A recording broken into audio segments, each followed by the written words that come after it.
Bienvenidos a todos. Esta es la segunda parte de la clase sobre la verdadera política, la política internacional. Tenemos a Bubu, es licenciado en Ciencia Política y sabe puntualmente en Relaciones Internacionales. Bubu, ¿te querés presentar? Buenas a todos, soy Federico Julián Gómez, egresado de la Universidad de Buenos Aires, de la Facultad de Ciencias Sociales. Y nada, vamos a estar introduciéndonos un poco en el mundo teórico de las relaciones internacionales, que es bastante interesante y bastante nuevo en sus categorías, así que está bueno como para trabajarlo. La última clase ya hemos explicado las categorías, puntualmente se ha explicado ya lo que era soft power, hard power, imperialismo de extracción y expansión. Se explicó un poco sobre lo que es la Guerra Fría, la teoría de la paz armada o la Guerra Fría. La tercera posición también se explicó, aunque no se profundizó demasiado en eso. Y también se explicó mucho el tema del centro y de la periferia. Primer mundo y tercer mundo, que es la idea de la forma de analizar el mundo que tenía Perón. Y centro y periferia, que es una forma de analizar el mundo más relacionada con los socialdemócratas, o sea, los radicales en nuestro caso. Nos queda por explicar y por analizar, con las categorías que aprendimos en la última clase, qué sucedió desde que terminó la Segunda Guerra Mundial hasta que cayó el muro de Berlín. Sí, perdón, justo estaban ladrando los perros. Es interesante porque fuimos viendo algunas formas que fue desarrollando Estados Unidos, que son como los padres de las relaciones internacionales en el campo teórico, cómo en realidad ellos fueron generando algunas categorías para analizar desde el imperio el resto del mundo y cómo el mundo tenía que verse reflejado en el imperio para asimilar estas categorías. Entonces fuimos viendo, como ya mencionaste, hicimos un desarrollo sobre las diferentes escuelas que hay de pensamiento. Estuvimos haciendo algunas categorías más de enfoque como hard power o soft power, ya que estas nos permiten, digamos, diferenciar de alguna forma lo relevante a la hora de crear un análisis en torno a cómo los países se comunican y se relacionan entre sí. Fuimos viendo la categoría de capacidad y potencia, que son más que nada para la lectura de datos o de índices. Entonces uno puede generar alguna relación entre la potencialidad de un país o de un pueblo y sus capacidades. Dijimos que la capacidad es el ahora, la potencia es lo que se puede llegar a construir, ¿no? Entonces ahí fuimos viendo como una lectura de índices y de data más que nada. Y terminamos como la última categoría que estuvimos explicando y siempre tratando de relacionarla con algún ejemplo teórico, fue el de simetría y asimetría, que es un índice de comparación, ¿no? Que nos permite saber más o menos la intensidad y medir la intensidad del nivel de relación entre algunos pueblos, y nos quedamos más o menos por ahí. Entonces ahora lo que nos tocaría realizar es, a partir de algunos ejemplos, ir aplicando algunas de estas categorías para que podamos ver cómo funcionan las herramientas de análisis, ¿no? O sea, cómo estas herramientas que fuimos trabajando y fuimos viendo que cada una tiene un correlato teórico vinculado a alguna ideología, es bastante presente en lo que son relaciones internacionales. O sea, uno ve el mundo dependiendo el grado de conocimiento y de conciencia, digamos, ideológico que uno tenga con respecto a su teoría y en relación a la ciencia.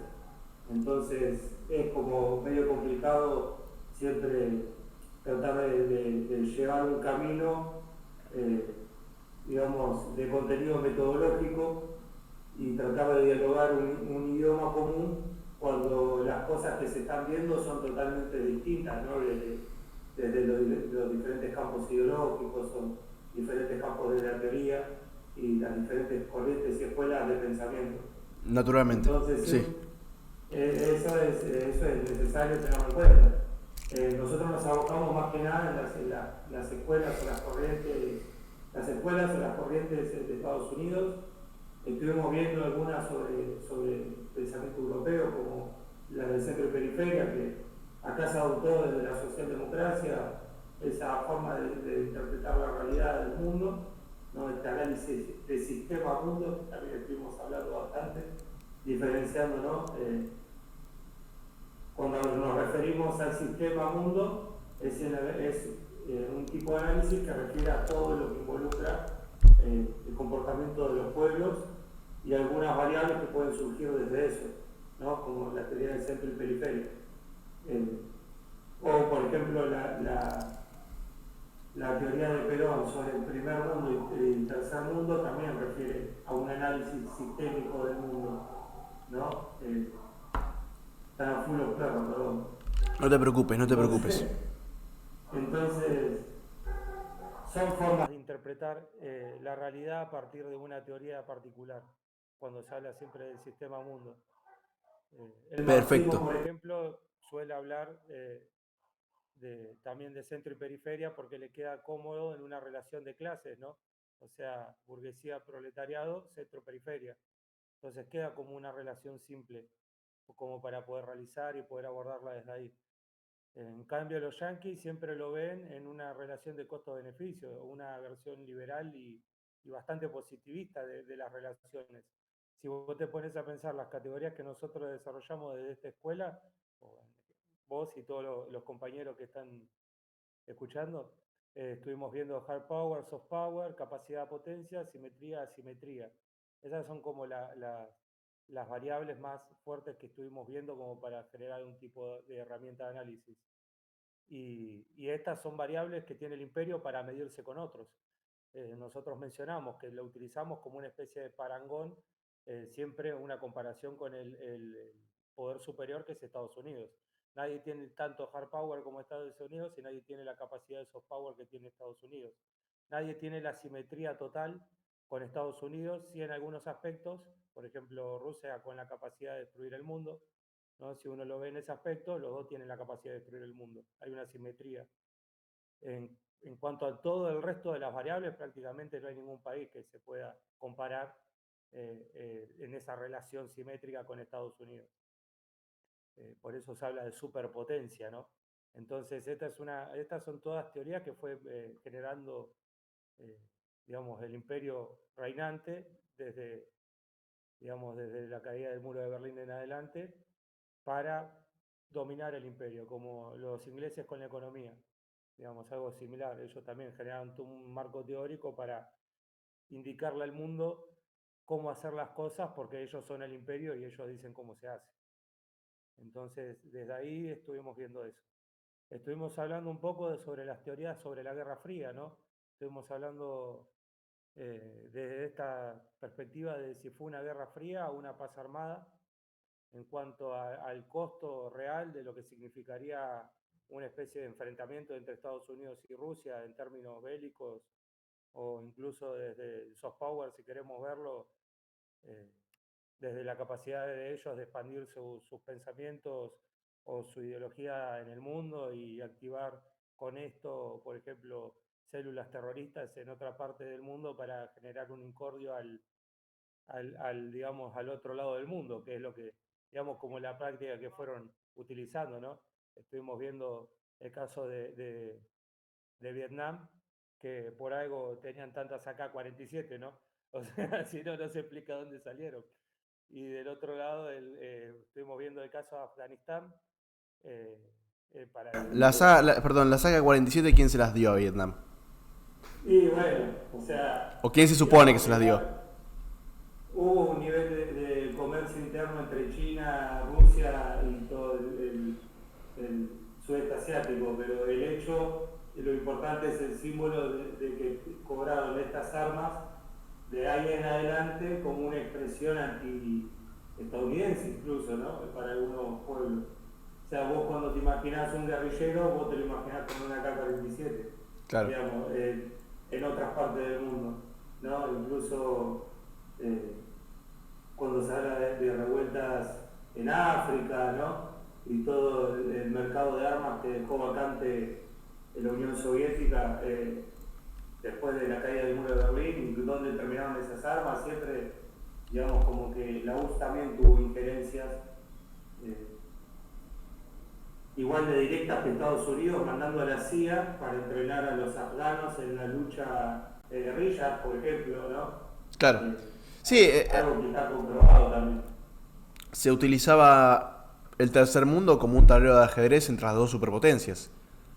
Claro, o sea, si vos te pones a ver en una relación simétrica que tenían los dos en ese momento, hasta los años 70, diría yo, o sea, a fines de los 60 ya la isla matriz soviética empezó a decaer. Eh, Uno ve el nivel de simetría de poder que había entre ambos, entonces siempre les convenía, digamos, a nivel de costos y beneficios de los enfrentamientos, posicionar digamos, justamente los combates en otras partes del mundo a partir de aparatos de soft power de un lado y aparatos de hard power del otro, ¿no? O Y sea, el aprendieron ejército sobre contra... aprendieron sobre la Sí, Segunda Guerra Mundial.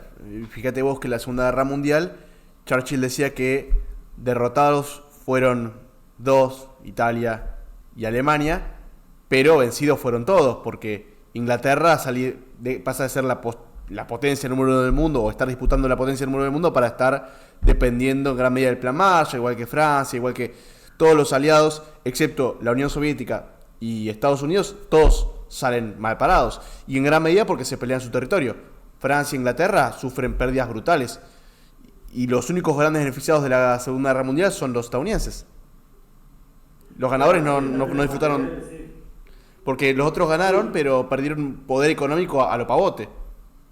es que vos fijate Estados Unidos en su inteligencia como pueblo americano, no como pueblo nuevo. O sea, hasta hace poco se estaban matando entre ellos como nosotros. O sea, no es que ellos estaban en un nivel de conciencia y de avance tecnológico, digamos, a niveles muy superiores que el resto, digamos, de los países No, de hecho, los del que tercer tenían mundo de América, como Argentina o Brasil, digamos. los O que sea, te- si uno ve, bueno, Brasil en sus costas ricas, digamos, ¿no? Uno cuando ve las matrices económicas de los años, bueno, después de la crisis del 30, fue bastante jodido para todos, por sobre todo en Estados Unidos. Claro, claro, sí, por supuesto. De hecho, los que estaban mejor parados antes de la Segunda Guerra Mundial, en términos tecnológicos y desarrollo científico, probablemente fueran los alemanes. Y si uno se fijaba en Argentina, por ejemplo, Argentina es un mercado muy grande y compramos, por ejemplo, vehículos. Los vehículos que se compraban eran ingleses. Por eso se circulaba. ¿Por qué? Porque circulaba a la izquierda. Nosotros circulábamos a la izquierda como las colonias británicas y como los ingleses también circulaban a la izquierda. Pero cuando los yanquis empiezan o sea, se quedan afuera de la Segunda Guerra Mundial y son los únicos que pueden proveernos a nosotros de vehículos y repuestos, porque no están metidos en la guerra como si lo está Inglaterra, o si están metidos no meten toda su maquinaria de guerra, no está toda su producción industrial al servicio de la guerra. Nosotros cambiamos por ley, creo que en 1944 o 45, no me acuerdo cuál de esos años fue, cambiamos por ley el sentido de circulación para circular por la derecha. ¿Por qué? Porque los coches estadounidenses tienen el volante y el diseño del vehículo, la cabina diseñada para circular por la derecha. O sea que decidimos ser un mercado de Estados Unidos. Lo decidimos conscientemente y por ley. O sea, se nota evidentemente que Inglaterra perdió brutalmente poder durante esa Segunda Guerra. Y es Sí, verdad, o sea, Estados... Estados Unidos también ve la revolución industrial, ¿no? O sea, la segunda revolución industrial, el detrimento del mercado europeo en función a la capacidad productiva de Estados Unidos, pero, o sea, lo que estamos viendo en general es el nivel de relaciones, eh, digamos, y de interconexión a nivel sistema mundo, ¿no? Entonces lo que nosotros veíamos ahí es que aunque estaban en detrimento de los países europeos y con una pérdida de trabajo abismal, ¿no? Que condujo digamos, a un montón de situaciones en Europa que después se termina resolviendo en la Segunda Guerra Mundial, eh, estamos ante la presencia de un país que logró, digamos, estabilizar su economía a partir de la revolución industrial, de poner digamos, todo su motor y su aparato productivo a funcionar, que además terminó ganando la guerra, digamos. Eh, a partir de eso se generan dos potencias, una milenaria como es la rusa, ¿no? O sea, digamos, como identidad soviética en su variable, digamos, de parte, o sea, estos pueblos fueron soviéticos únicamente durante, o sea, desde la Revolución de Octubre hasta la caída del muro de Berlín. Antes de eso fueron los rusos, pero son pueblos que tienen una tradición histórica mucho más antigua que el estadounidense, por ejemplo. En términos, si querés verlo desde un punto de vista sociohistórico. Por supuesto.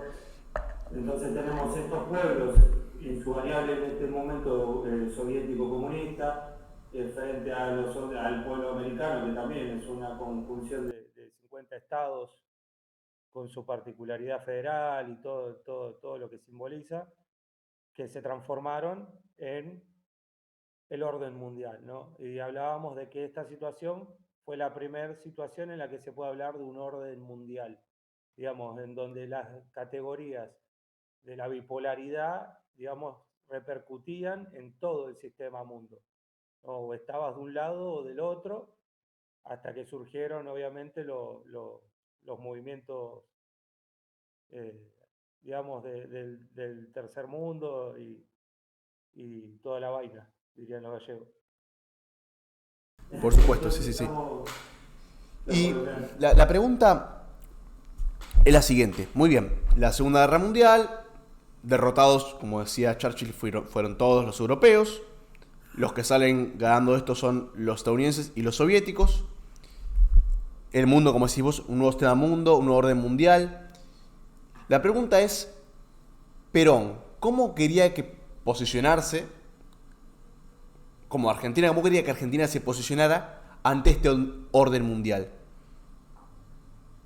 Bueno, ahí Perón siempre actuó desde la política, digamos, que lo caracteriza, que no, la peronista, justicialista, y por ejemplo una de las primeras políticas que tiene es el envío de trigo a España, digamos, como imagen, yo creo que es como la imagen que ellos querían, que Perón quiso generar de los movimientos de países no alineados, bueno, justo, movimientos de países no alineados, quisieron generar después, que es la imagen, ¿no?, de solidaridad entre los pueblos que no tienen la capacidad de enfrentarse solamente al hegemón, digamos, no, pero sí lo pueden hacer desde sus capacidades, digamos, nacionales, desde su capacidad y potencia nacional. Eh, entonces Perón siempre tendía a ver, ¿no?, a los países, digamos, que están en la lucha por la liberación nacional y los imperios, de corte imperialista internacionalista. Entonces él enmarcaba, por ejemplo, en la Obra de los Pueblos, que es un texto que yo creo que es muy interesante de leer porque se puede ver un Perón analítico, digamos, alguien que interpreta el mundo que está viviendo y se permite hacer ciertos análisis sobre, por ejemplo, la relación entre Rusia y China, o los movimientos de los pueblos árabes. Estamos hablando de un texto del 66, puede ser, no recuerdo bien, capaz ustedes se acuerdan. La verdad, sobre el movimiento de países árabes, no, yo no conozco. No, en la Hora de los Pueblos. Ah, sí, sí. Un fragmento de la Hora de los Pueblos. No, ¿de qué año es? ¿De qué año es? Ah, bueno, no estaba entendiendo la pregunta. Ah, bueno, ahí te digo. Bueno, no importa. Es un texto de los 60, cuando puedas, me lo decís. Es un texto de los 60 en el cual Perón, por ejemplo, caracteriza, del 68, mirá, ahí está, Samuel se tomó el trabajo, grande Samuel. Es un texto muy interesante en el cual, por ejemplo, analiza la relación entre China y la Unión Soviética y plantea, digamos, como que China es una opción por la liberación porque es un socialismo nacional. Ahí vemos una característica de Perón que digamos, se plasma continuamente en los análisis, que todo movimiento que parta desde categorías nacionales o territoriales, en el caso de los movimientos árabes, porque digamos que la nacionalidad ahí está eh, más regida por otras instituciones de la territorialidad. Está más relacionado con la fe, como pasa con el caso del pueblo judío. Sí, en algunos casos sí, depende, ¿no? Ponele el socialismo árabe, en sus variables tiene algunas más de corte nacionalista que reivindican la territorialidad, digamos, y hay otras que reivindican más el movimiento, digamos, musulmán como fe y como propagación de conductas. Entonces depende y depende, digamos, ¿no? Hay que ver caso por caso. En el caso de Egipto, por ejemplo, tenía categorías territoriales nacionales, digamos, tenía cierta nacionalidad, digamos, pretensión de territorialidad sobre su dominio, digamos. Y no solo eso, si no me equivoco, fue el mismo Abdel Nasser, que no sé si era qué cargo tenía, pero era el primer jefe de Estado de Egipto, que nacionaliza el canal de Suez. Claro. Y se enfrenta, esto después de la Segunda Guerra Mundial, se enfrenta, si no me equivoco, los franceses, que vinieron a buscar recuperarlo, y en la mesa de negociaciones internacionales, los soviéticos y los estadounidenses favorecían que quede en manos de Nasser, no por una cuestión de solidaridad con el tercer mundo, sino para evitar que Europa vuelva a crecer y vuelva a ser un enemigo a tener en cuenta. Sí, tal cual.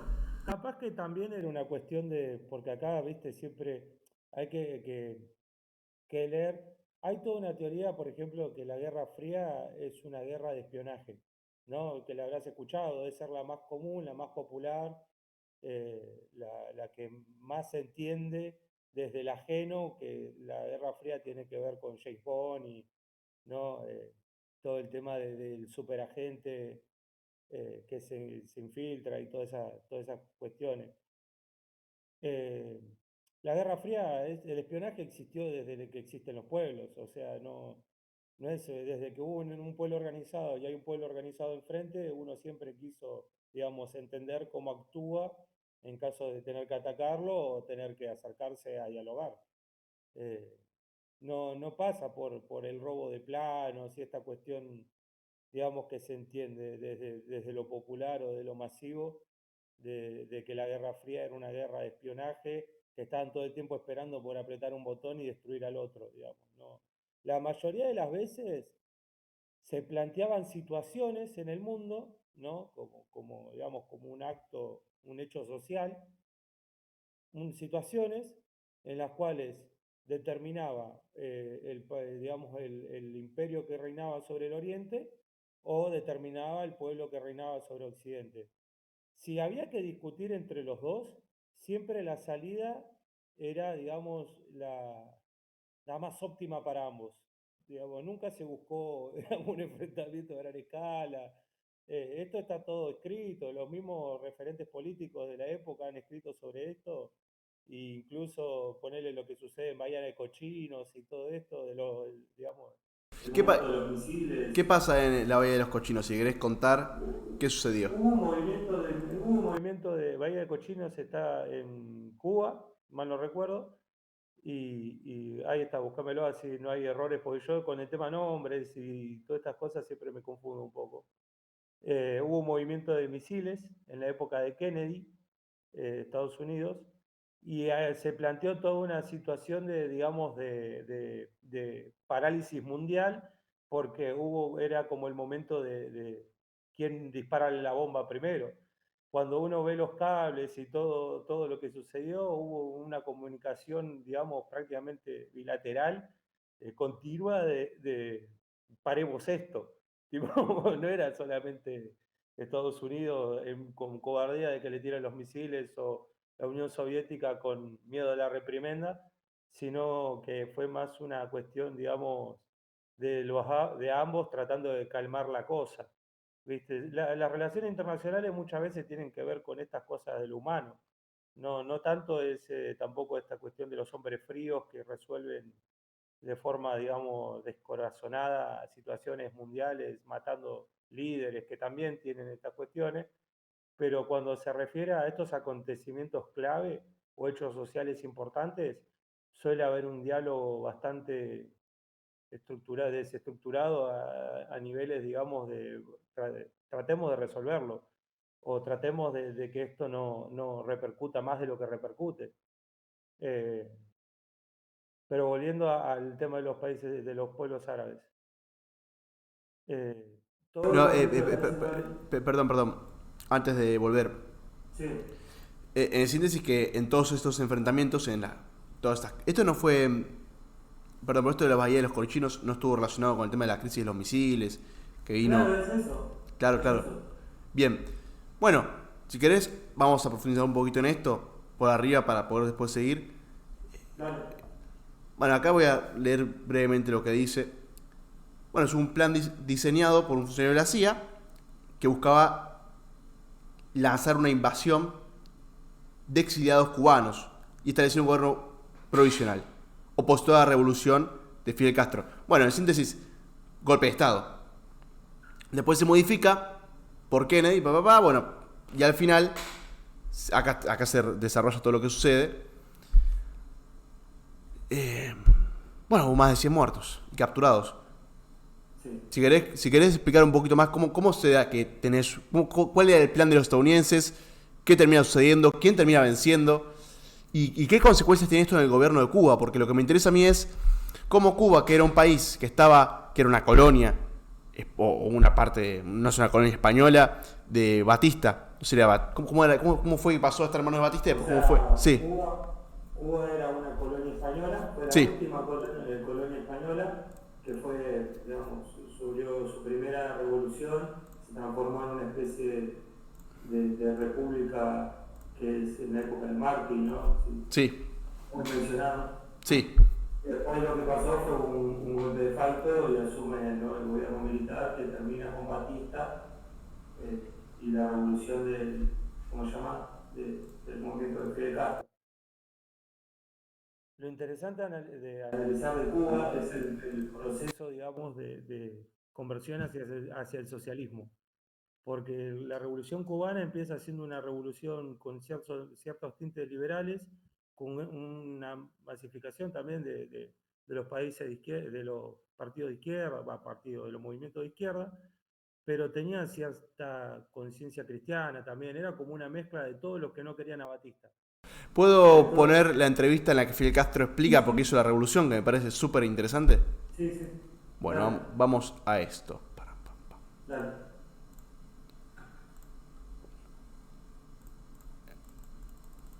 Acá está. Marca mi silencio así. Escuchan.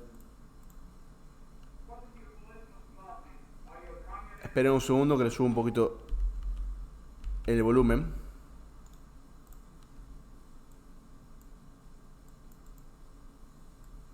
Listo. What is your political philosophy? Are you a communist or a Marxist?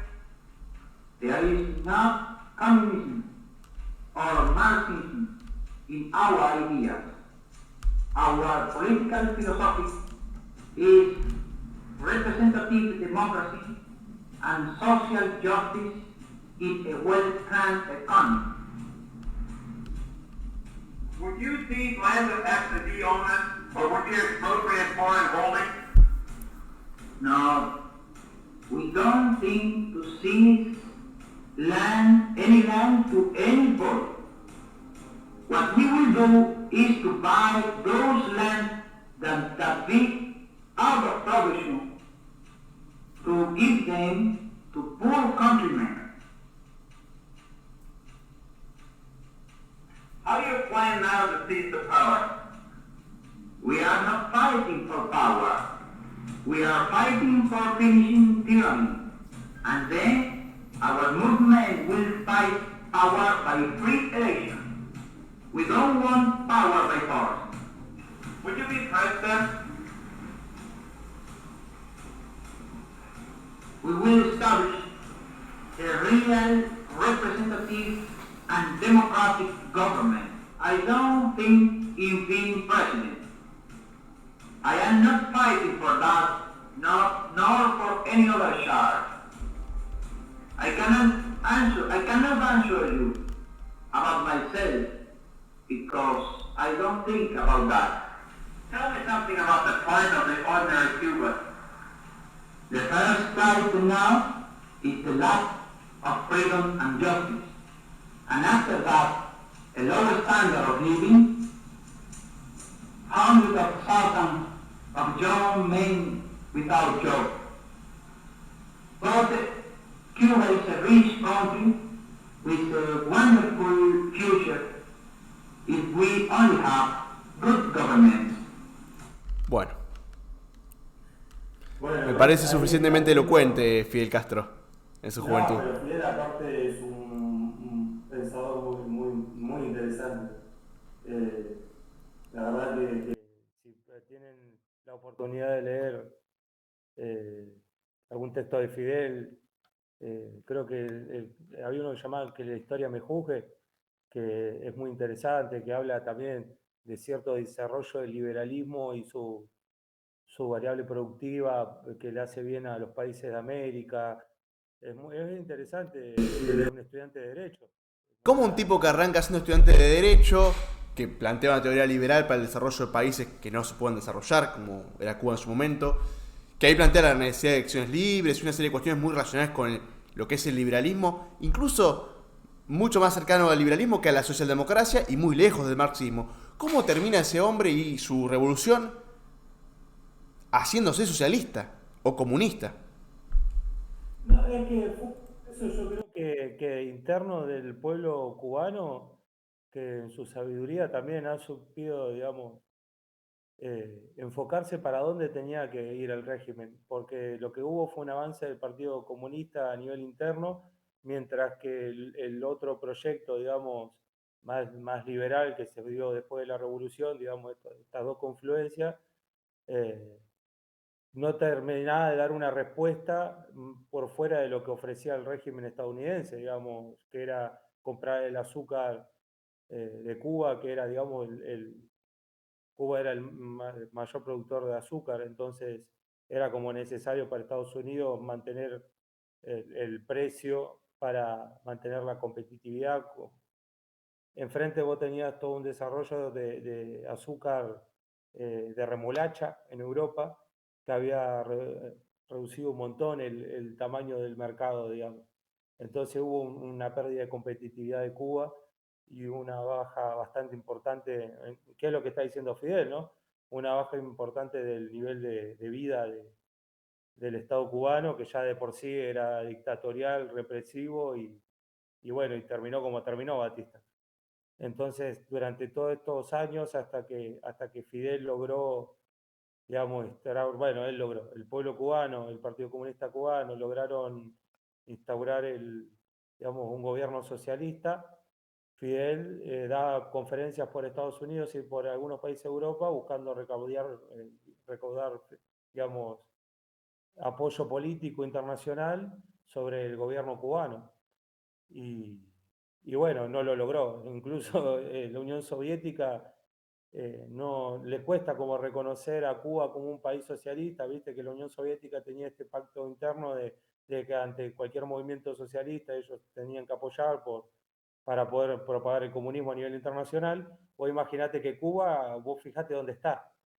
¿Entendés? Como que es medio complicado apoyar un país que está a kilómetros de Estados Unidos. Mm, una pregunta. Batista, Batista como geopolíticamente, ¿para quién jugaba? para Estados Unidos. Bien, eso quería preguntar justamente por lo siguiente.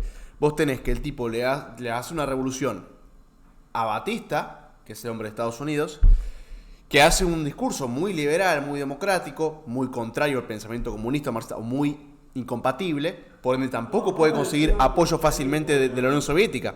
O sea, el tipo en gran medida tiene tiene una dificultad enorme para conseguir que lo apoye un bando o el otro.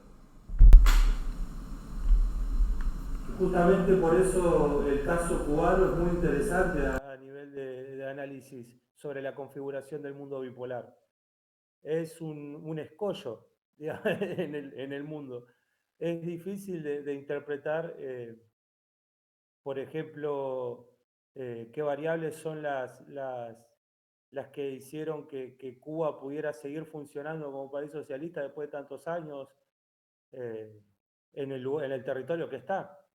¿Y cuándo termina dándose? Primero, ¿qué pasa en la Bahía de los Cochinos? Se puede explicar. Y después, ¿cómo se da el tema de la crisis de los misiles y el apoyo de la Unión Soviética a Cuba? ¿Cuándo se da esa alianza? ¿Cómo pasamos de una cosa a la otra? Cuando Cuba se proclama como país, digamos, socialista, Rusia no tiene otra opción.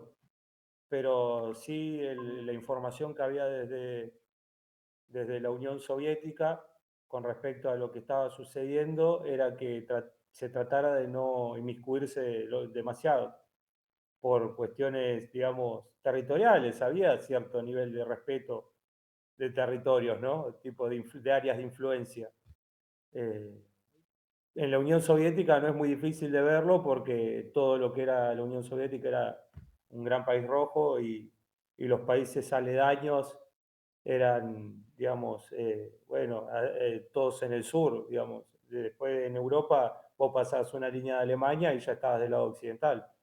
En cambio, en Asia, todo el sur asiático eh, debía, digamos, ser más o menos parecido a países soviéticos o con configuraciones soviéticas.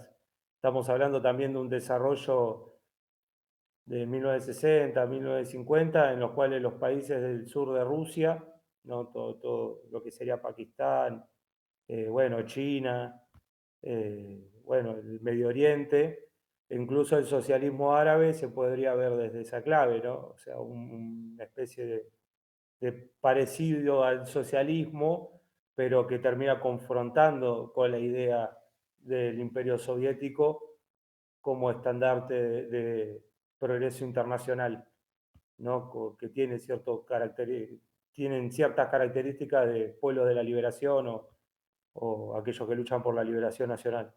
Claro, unas diferencias importantes respecto a la Unión Soviética. Y respecto. Claro. Entonces, se podría decir que Cuba se hace socialista o comunista por la necesidad de tener un aliado importante a nivel internacional frente a Estados Unidos, que es un vecino extremadamente cercano y además enemigo. O sea, que no le queda otra que aliarse con la Unión Soviética en su momento. Yo creo que sí, también por una cuestión del mercado del azúcar. Eh, Cuba vendía el azúcar básicamente a Estados Unidos como gran mercado, porque Europa ya no era más un mercado y Rusia proponía un mercado de venta para el azúcar que era un poquito más grande, ¿no? Hasta la caída de la Unión Soviética. Y de cierta forma la Unión Soviética tuvo la necesidad de bancarlo, digamos, y a su pesar, digamos, a su pesar. Pero era parte de lo que significaba ser la Unión Soviética, ¿no? Si vos tenías una postura de defensa común de los países socialistas, si surgía un país socialista en la costa sureste de tu máximo, digamos, adversario, lo tenías que bancar, aunque esto, digamos, te incomodara tanto a vos como a tu adversario, porque es una posición incómoda para ambos. ¿Viste? Porque Rusia se expone mucho, como veremos en el caso de los misiles, por ejemplo, ahora que eh, vamos a abordar ese tema, en el cual Rusia se expone mucho y Estados Unidos no tiene otra cosa más que intervenir, porque no podés permitir que te penetre en tu zona de influencia de esa manera, digamos, a nivel territorial, explícito encima, no intervenciones, digamos, de espionaje o de reforzar algunas guerrillas en Centroamérica, que también lo solía hacer la Unión Soviética, ¿no? Con armamento, que también lo hacía Estados Unidos, pero no es lo mismo eso que un país declaradamente socialista eh, pegado a tu costa, digamos. No sé si se entiende a lo que voy. ¿No? El nivel, volvamos a alguna de las categorías. Acá estoy poniendo una imagen, hablando de esto, estoy poniendo una imagen justamente de lo cerca que está, ahí pueden observar, Cuba de Estados Unidos. Y de Claro, cómo le llega pega en en su zona de balsa, influencia. sí, o sea, se llega en balsa, de verdad. Hay gente que viaja en balsa, no es una mentira eso. Sí, sí, sí. A ver. Ya. Sí, sí, sí. Entonces, la crisis de los misiles, digamos, Estados Unidos, se da por esta cuestión, incluso yo diría que de desarrollo natural de los acontecimientos. No, mirá esa imagen. Iba a llegar un momento En el cual el nivel digamos, de asimetría entre Cuba y Estados Unidos iba a llegar a un punto en que sí o sí iba a necesitar el accionar o de la Unión Soviética o de Estados Unidos, y se dio. Esa imagen de recién es la imagen de donde se pusieron los misiles. Los misiles estos los ponen en la Unión Soviética apuntando a Estados Unidos, no me equivoco. Claro, claro, pero porque Estados Unidos se había intrometido en la política. De un país socialista ¿cómo se llama? Como Cuba. O sea, el intento de golpe de la Bahía de los Cochinos va a generar la reacción de la crisis de los misiles, Claro. que es la Unión Soviética Una apoyando... situación incómoda para ambos imperios, porque Estados Unidos yo creo que no estaba obrando por fuera de sus capacidades, ¿no? Porque como los cubanos están cerca también para los yanquis. Y aparte están cerca de una zona muy importante en la época, que era la zona, ¿no? Por ejemplo, de tecnología misilística, que son, ¿no? La NASA y todo eso. Entonces, hubo como una necesidad, y la Unión Soviética no tuvo otra opción más que mover los misiles, porque si están atacando de forma declarada a, a un país socialista, tenés que hacer un movimiento. Si se hubiera querido llegar a más, hubiera llegado a más. Y si se hubiera querido que nadie se enterara de esto, nadie se hubiera enterado. Pero por algún motivo fue todo, digamos, de la forma que fue. Yo creo que fue una demostración de intenciones de ambos imperios para que no se diera otra Cuba. Ponele. Claro, claro. A nivel espiritual y simbólico, no digo que haya sido lo que realmente sucedió, sino como Que a nivel espiritual y simbólico se dio como el hecho plasmado de qué pasa cuando vos te metés en la zona de influencia directamente de tu adversario en la época, digamos, de la Guerra Fría. Claro. Y esto va a desembocar más adelante, la Revolución Cubana. Decime si me equivoco, si no va a desembocar en que se intensifique profundamente la doctrina de seguridad nacional, que es un planteo, como yo te dijera, mira, yo quiero asegurar mi casa, así que voy a empezar a controlar todas las casas del barrio. Y eso va a facilitar, justificar y legitimar cosas como el Plan Cóndor. ¿Esto es así? ¿O cómo se da la doctrina de seguridad nacional? ¿No ayuda esta revolución cubana a que el fantasma del comunismo asuste a los capitales, a las burguesías del continente? Totalmente, mira, vos tenés, viste que nosotros hablamos de la corriente liberal y la corriente realista de las relaciones internacionales. Sí. La realista es aquella que se planta desde la idea de que siempre estamos en guerra y hay periodos de paz. Y la liberal es aquella que cree que a través de las instituciones se puede llegar a una paz mundial, ¿no? Una visión muy kantiana, digamos, de las relaciones internacionales, ¿no? En la paz perpetua. Sí. Pero si vos ves las baterías de políticas internacionales que llevó a cabo Estados Unidos en el mundo durante la Guerra Fría o la era del mundo bipolar, vos vas a ver reflejadas estas dos corrientes de pensamiento plasmadas en prácticas a nivel global. Por ejemplo, la OTAN, aunque muchos crean que se podría interpretar como alguien que busca la guerra, en realidad es una institución que busca la paz. O sea, vos creas un monstruo tan grande que nadie le haría la guerra, ¿no? O sea, básicamente. Una especie de intento de hacer el Leviatán internacional. Yo tengo... justamente la paz Perpetua se llama el nuevo Leviatán. Claro. Es una referencia parecida. Y en cambio, las políticas de seguridad nacional se pueden interpretar desde un punto de vista más realista. ¿En qué sentido? Los realistas amparan en las normas básicas de la guerra, que son Clausewitz y todas estas cuestiones, ¿no? Mucho de la geopolítica, en la cual si vos lográs debilitar a tu adversario, no es necesario pelear. Sun Tzu dice que la mejor batalla es aquella que se gana sin pelear, digamos, sin que comience.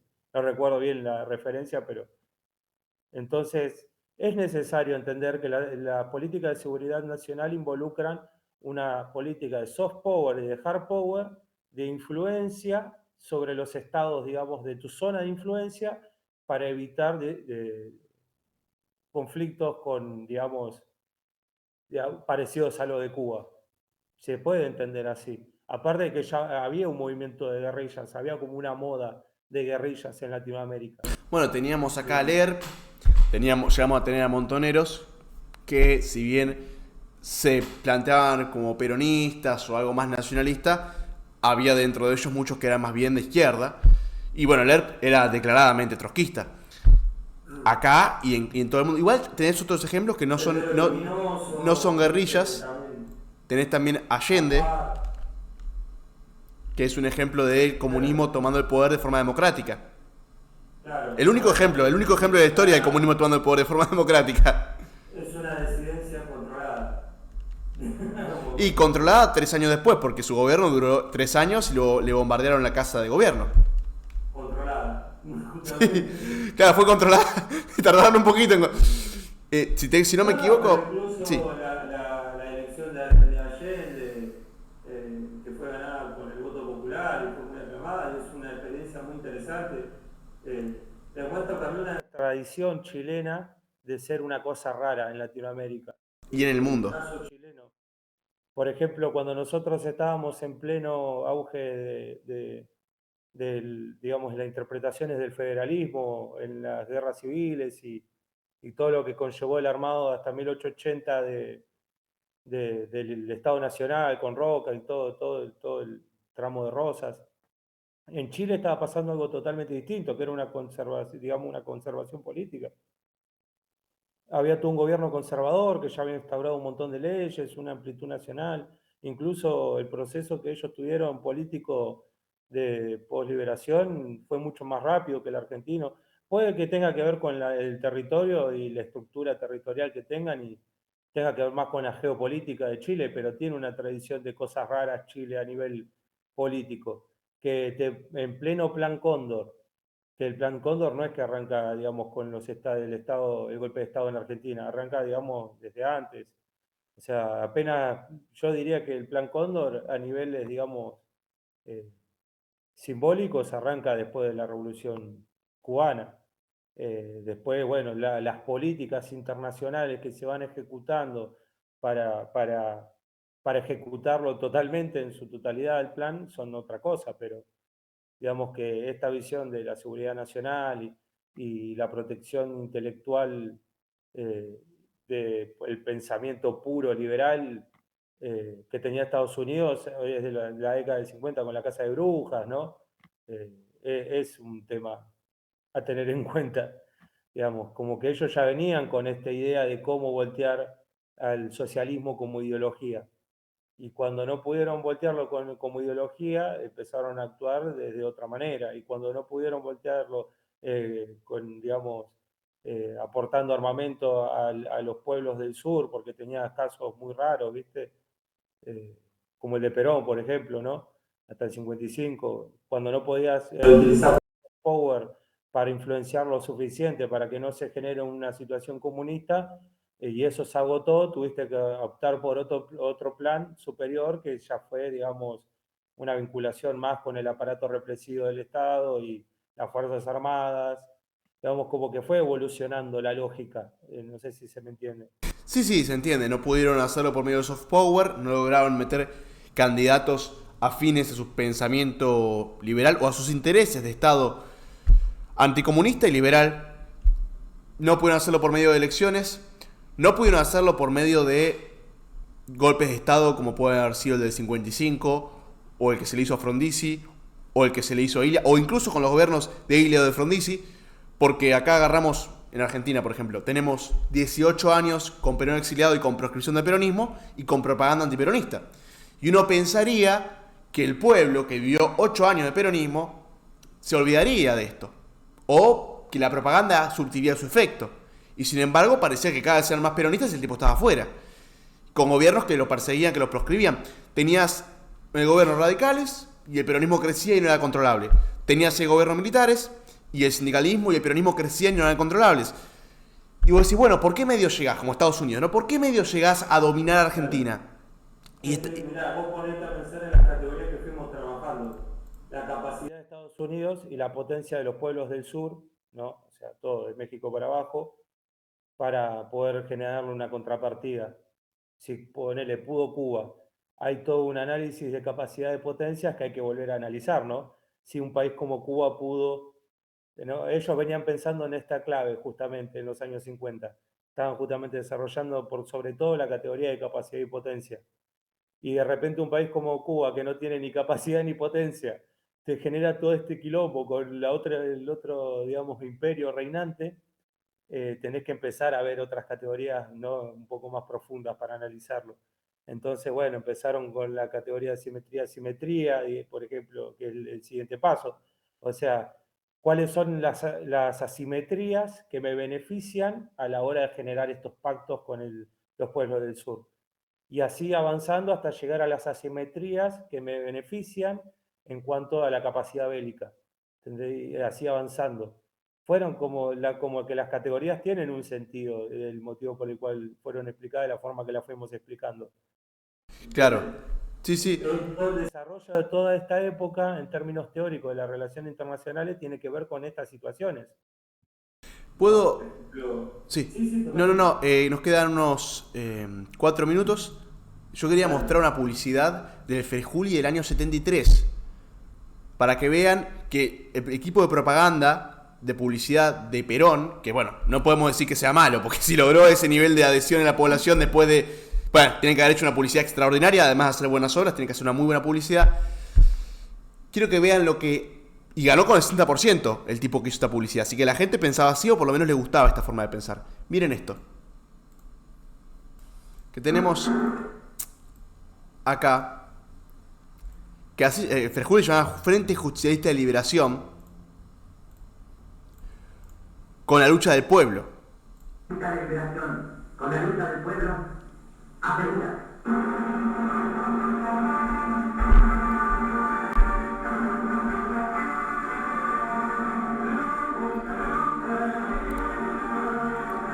Era un poco larga la publicidad de la época, por supuesto.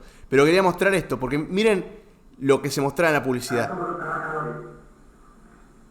Más desocupación, nuevas fuentes de trabajo, más presos y torturas, total amnistía para los hijos del pueblo, privatización de la medicina, hospitales y dispensarios gratuitos, más represión, amplia libertad para el pueblo, escuelas y universidades para los ricos, escuelas y universidades para el pueblo, una cultura al servicio del imperialismo, una cultura nacional. No lo había visto nunca esto, la verdad que está muy bueno. La verdad que después pásame el link. Te agradezco, me alegra que te guste. Si te lo voy a pasar. Yo, cuando lo vi, dije, loco, en esa, o sea, ahora es publicidad y la gente te habla de cambio, felicidad, todos, no sé, frente de todos, qué sé yo. Pero en esa época era, bueno, te estaban hablando de geopolítica, te hablaban de imperialismo, te hablaban de cuestiones mucho más relacionadas con la política de verdad. Puede que esté equivocada, la publicidad puede decir cosas que estén mal, bien, en términos de que su política, no sé, funcione, si alguien está en desacuerdo con que la universidad es para todos, o con decir que los liberales iban a hacer que la universidad sea para ricos. Bueno, pueden decir... Pero más allá de que esté acertado o equivocado, fíjense que la publicidad te habla de geopolítica. Y hablando de geopolítica te está hablando de que el partido que no es peronista, los otros, son el imperialismo disfrazado. Y que está luchando entre la liberación nacional y el imperialismo. Claramente te lo dice la publicidad. Te lo dice claramente. Esa es la publicidad. O liberalismo al servicio del imperialismo o liberación nacional. Y la gente votó con 61% de la gente votó esto.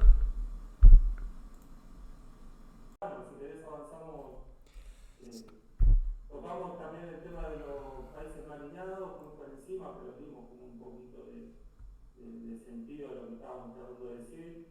Podemos Sí. profundizar después, pero bueno, hablamos sobre la doctrina de seguridad nacional, estuvimos viendo, digamos, cómo Estados Unidos estuvo generando estas variables de asimetría y simetría con respecto a su posición a los países más débiles.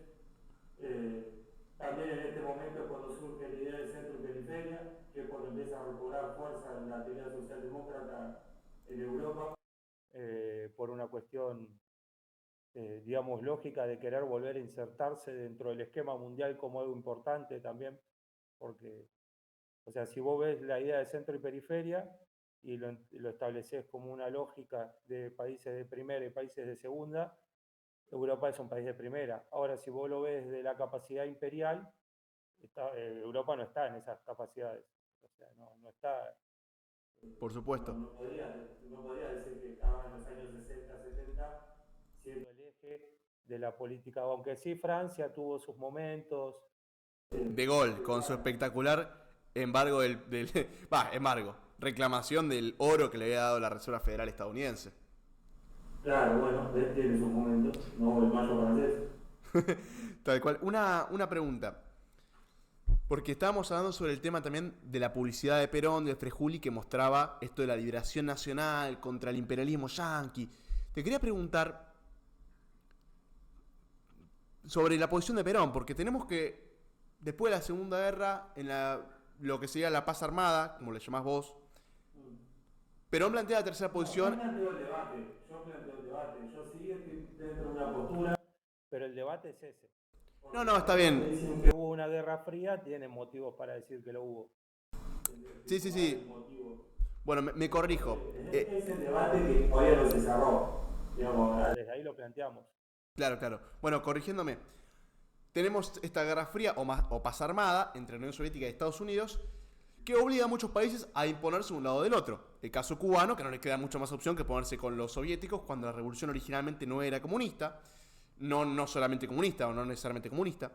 La pregunta es, Perón, que primero se pone en la tercera posición, después está en el exilio de Madrid, y cuando vuelve plantea esto de la liberación nacional y del socialismo nacional, la pregunta es, ¿Perón cambia su posición? ¿Cambia la posición de Argentina? ¿Va yéndose hacia la izquierda? ¿Por qué habla de socialismo nacional? ¿Qué es lo que significa todo esto? Yo creo que lo que vio Perón es lo que se estaba atendiendo en el mundo. O sea, cuando Perón escribe La Hora de los Pueblos, o sea, el nombre es bastante significativo, ¿no? O sea, es la hora de aquellos pueblos que tengan una vertiente nacional en contra del neocolonialismo o el colonialismo en todas sus facetas, que no es más que una práctica imperialista, ¿no? El neocolonialismo, tanto como el colonialismo, lo podemos interpretar como imperialismo de expansión y de extracción, si querés, como para tener algún parangón, pero básicamente lo que empieza a ver Perón es que hay toda una tendencia a nivel mundial de pueblos que luchan por su liberación, ¿no? Que lo ve en los pueblos del tercer mundo, que lo ve, digamos, en esta tercera posición de Tito, aunque Tito ya para ese momento estaba tambaleando o ya había caído, pero lo ve en los socialismos árabes y lo ve en China, lo ve en Cuba. Perón cita a Franz Fanon, ¿no? Que es digamos, teórico de la sociología de la liberación de Argelia. Hay toda una corriente a nivel mundial que tendía hacia, digamos, cierto enfoque nacional, que podría generar un tercer bloque consistente en términos políticos de simetría en contra del eje norte, sea su variable soviética o su variable yanqui, ¿no? O sea, había como un clima de época. No es que Perón se lo saca de la galera. O sea, la hora de los pueblos se podía observar como un hecho real. Por ejemplo, cuando observás que Yugoslavia elige su camino más allá de los intereses soviéticos o estadounidenses, o sea, sin someterse necesariamente a los intereses soviéticos o estadounidenses, también lo hace Nasser, bueno, lo hacen varios, se forma esta alianza de países no alineados y la posibilidad de que haya un tercer mundo organizado y unido para no ser sometido, para elegir su propio camino, sin la necesidad de someterse a los imperialismos, es más palpable y más real de lo que había sido nunca antes y de lo que fue nunca después. ¿Cierto?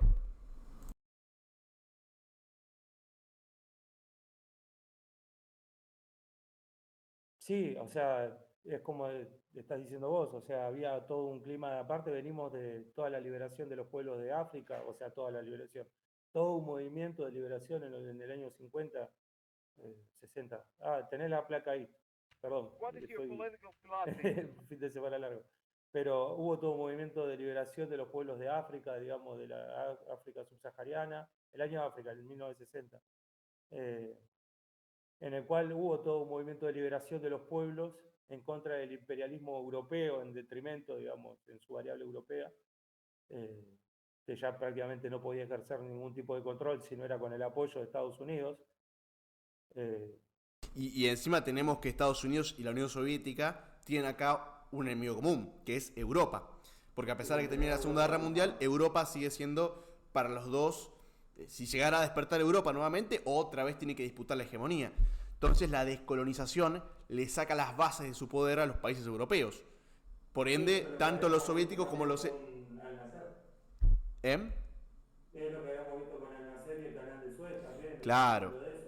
Por eso los soviéticos y los estadounidenses tienen en común la política de descolonización de África. Bueno, y la llevan adelante con la ONU también, que es un organismo que también está al servicio de los ganadores de la Segunda Guerra. Claro, si vos lo pensás, la ONU es el ejemplo del pensamiento en las relaciones internacionales desde el punto de vista liberal. Tenés la ONU como gran eje rector mundial, ¿no? O sea, tiene esta capacidad no bélica, pero sí institucional, de generar acuerdos de paz, por ejemplo, aunque siempre son en favor de lo que requiere Estados Unidos, en el caso de la ONU. De los 5 países que tienen poder de veto. Sí, también, bueno, pero Por sobre todo de Estados Unidos, porque de esos 5, digamos que la mayoría son aliados de Estados Unidos en su materia internacional, en su política internacional. Entonces existe cierta necesidad de Estados Unidos y de la Unión Soviética también de mantener el régimen estable, ¿no? O sea, de mantener un régimen estable por sobre el mundo en esta época.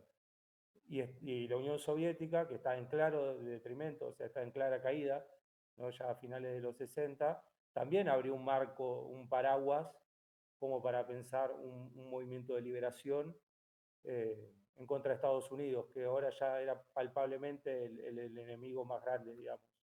En cambio, la Unión Soviética estaba ya en una franca caída. Y tengo una pregunta. ¿Por qué planteas...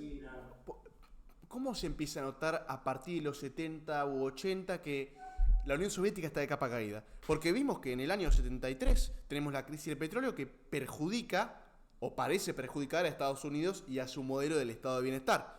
A ver, hagamos una pequeña recapitulación. 1929 tenés la crisis de Wall Street, el orden liberal cae, viene el estado de bienestar, keynesiano, todo el tema este de que el Estado interviene en la economía, logrando el pleno empleo, y esto también es visto como una forma de luchar contra el comunismo, porque si los obreros viven bien, entonces no son fáciles de captar por el comunismo.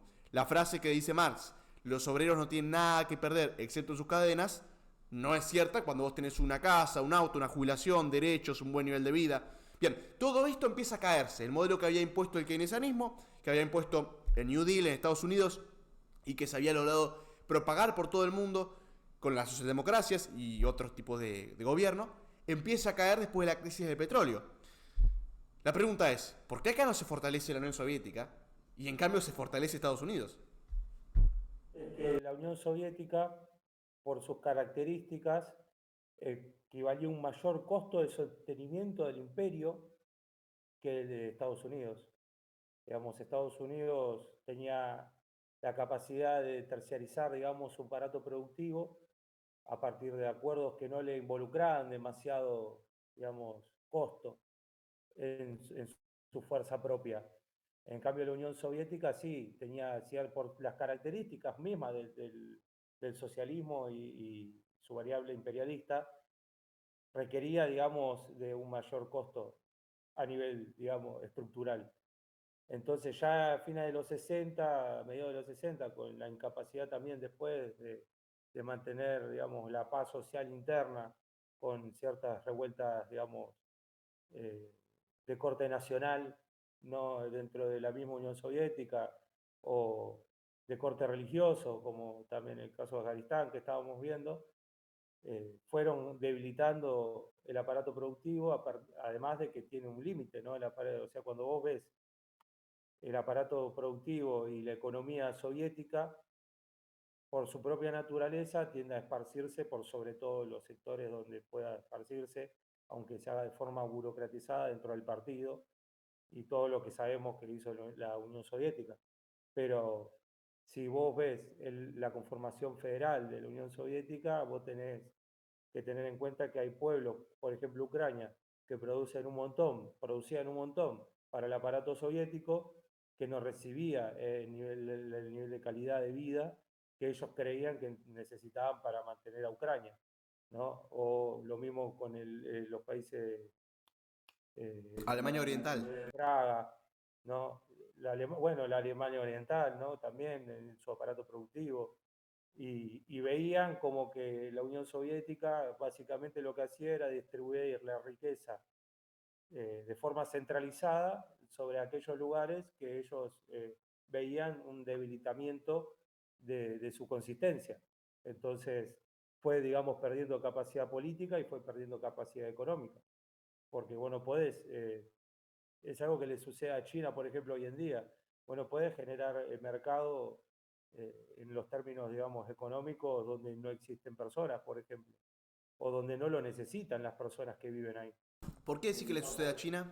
Y China le pasa, por ejemplo, con la construcción de las megaciudades, que recién ahora está viendo algún pequeño atis de población más consistente en algunas ciudades que ellos fueron generando con todo el tema de la ruta de la seda, pero que para el pronóstico chino, o sea, siempre cuando se ve desde esta parte del mundo, se suelen enaltecer estas políticas y decir, mirá, 100.000 pobladores en esta ciudad megalómana que creó China, digamos, a niveles masivos de concreto y de terceros espacios, primer espacio, segundo espacio. Bueno, estas son categorías del urbanismo. El primer y segundo espacio el primer espacio es el hogar, el segundo espacio es el trabajo y el tercer espacio es todo lo que no sea hogar y trabajo. Restaurante. Un restaurante, una plaza, lo que sea, una biblioteca, lo que no sirva ni para vivir ni para trabajar. Entonces son como las tres formas de catalogar los espacios en una ciudad. Sí, es como si te dijera industrial, está industrial para vivir industrial, residencial y comercial, podría decirse. O sea, es verdad que la biblioteca no es necesariamente comercial, pero no vas a poner a la fábrica productora de sus gases tóxicos y todo lo que es el ruido de la maquinaria al lado de la biblioteca. Así que bien, la biblioteca va a ir al lado mejor del Starbucks o del restaurante o del McDonald's antes que ponerlo. Me parece que es una distribución razonable, lógica y evidente. Cae por su propio peso. Aquí en la casa juega al SimCity o al Skylands, más o menos entiende. Y bueno, sí. Porque a grandes rasgos es algo así, ¿no? Obviamente, después está todo el tema de la realidad, pero como para hacer planificaciones es interesante el juego. Sí, la verdad que sí. China lo que generó son estas megaciudades, ¿no? Es un ejemplo nada más.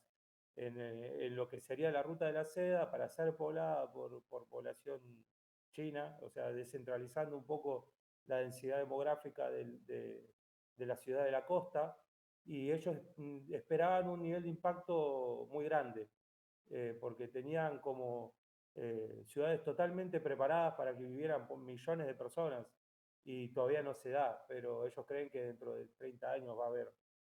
Igual a ellos parece que mucho no les importa que esté despoblada durante 20 años porque piensan a 40 y dicen, bueno, igual, si vuelvo a estar yo de gobierno, ¿viste? Están siempre ellos en el gobierno, entonces no hay problema, pueden pensar a largo plazo porque van a seguir ellos. A nivel de costos, mira, ahí tenés una deficiencia del estilo planificado. A nivel de costos, vos mantener esa ciudad vacía durante 20 años requiere, digamos, un poquito de plata de la cual no vas a recibir, por ejemplo, en impuestos. Entonces, el mantenimiento de una ciudad de esas dimensiones es un gasto, digamos. Y esto sucedía en la Unión Soviética también. Y en la Unión Soviética le sucedía algo parecido, o sea, ellos generaban políticas de inserción o de propaganda soviética en el este o en el sur, que son zonas muy despobladas y que no los querían básicamente porque tenían otras costumbres, eran de otras características, tenían todo un contenido religioso que la Unión Soviética mucho no lo aceptaba, de la forma en la que era practicado, ¿no? El fanatismo y todo eso, viste que la Unión Soviética tenía un Ateo. imperio corte ateo. Sí. Entonces había conflictos de esa característica y la Unión Soviética intentaba, digamos, llegar hasta ahí en lo que llamaban los países que aportaban capacidad productiva y mano de obra al conjunto, digamos, no le aportaban lo que ellos necesitaban. Entonces hubo una discusión Es más, la perestroika y la separación de la Unión Soviética parte desde Ucrania queriendo separarse de la Unión Soviética, ¿viste? Cosa habilitada por su constitución, porque tienen el principio de autodeterminación de los pueblos. Claro. Que como yo dijera por mi constitución, que las provincias, si quieren, y si se hace un plebiscito que lo favorezca o mucha gente junta firmas, Mendoza se puede ir del país, una cosa así. Pero no sé si vos te acordás lo que sucedió en el Congreso. Del partido de los soviets. Contámelo por favor, yo estoy... solamente sé el tema del principio de autodeterminación, los detalles no me los sé. Soy abogado, solo sé chamullar, no sé mucho más. Zelensky, el presidente de Rusia, creo que era Gelsky, decide, antes de que Ucrania se separe, separar a Rusia. Digamos, Yeltsin, me parece. sí, no recuerdo bien. Tenías a Boris Yeltsin y tenías... Estaba Gorbachev a la cabeza de la Unión Soviética y tenías a Boris Yeltsin... ¿No? ¿Ya no? O sea, estaba, pero no era el presidente de Rusia. No, no era el presidente de Rusia, no. Yeltsin es uno de los que termina fomentando la separación de Rusia, pero a nivel Unión Soviética tenías a este muchacho Gorbachev. Claro, Gorbachev era el presidente del Partido Comunista y era el líder de la Unión Soviética. Yeltsin era el presidente de la República Soviética de Rusia. Y él decide, antes de que se separe Ucrania, separar a Rusia. Entonces ya toda la articulación centralizada de la planificación soviética se desarma toda, de forma inmediata. ¿Por qué? Porque imagínate el costo que le iba a requerir a Rusia mantener a todos los países de alrededor sin Ucrania. O sea, que era la base fundamental de la comida en el Imperio Soviético. Era Era la pampa húmeda. Imaginate todo el resto de los países.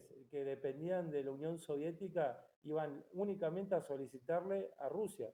Y Rusia no iba a tener ninguna forma de mostrar ningún tipo de intenciones con ellos. ¿Entendés? Porque no, iba a perder, por ejemplo, iba a provocar una hambruna. Entonces ellos, antes que se separa Ucrania, separan a Rusia y bueno, después se desarmó progresivamente toda. Se podría decir que la Unión Soviética cae por su propio peso, por sus propios problemas internos. Por su propio peso. ¿Eh? Siempre los imperios caen por su propio peso. Por eso el imperialismo que nace del egoísmo, porque o sea, es la lógica que nosotros interpretamos desde el peronismo a los países que lo único que buscan es la acumulación para sí mismos y no establecer lazos de solidaridad. Al ser un mecanismo imperfecto de relacionarse, siempre tiende a caer. Y como el imperialismo nace desde la consistencia del egoísmo a nivel filosófico y material, digamos, siempre termina cayendo. Y es lo que le va a pasar a Estados Unidos también.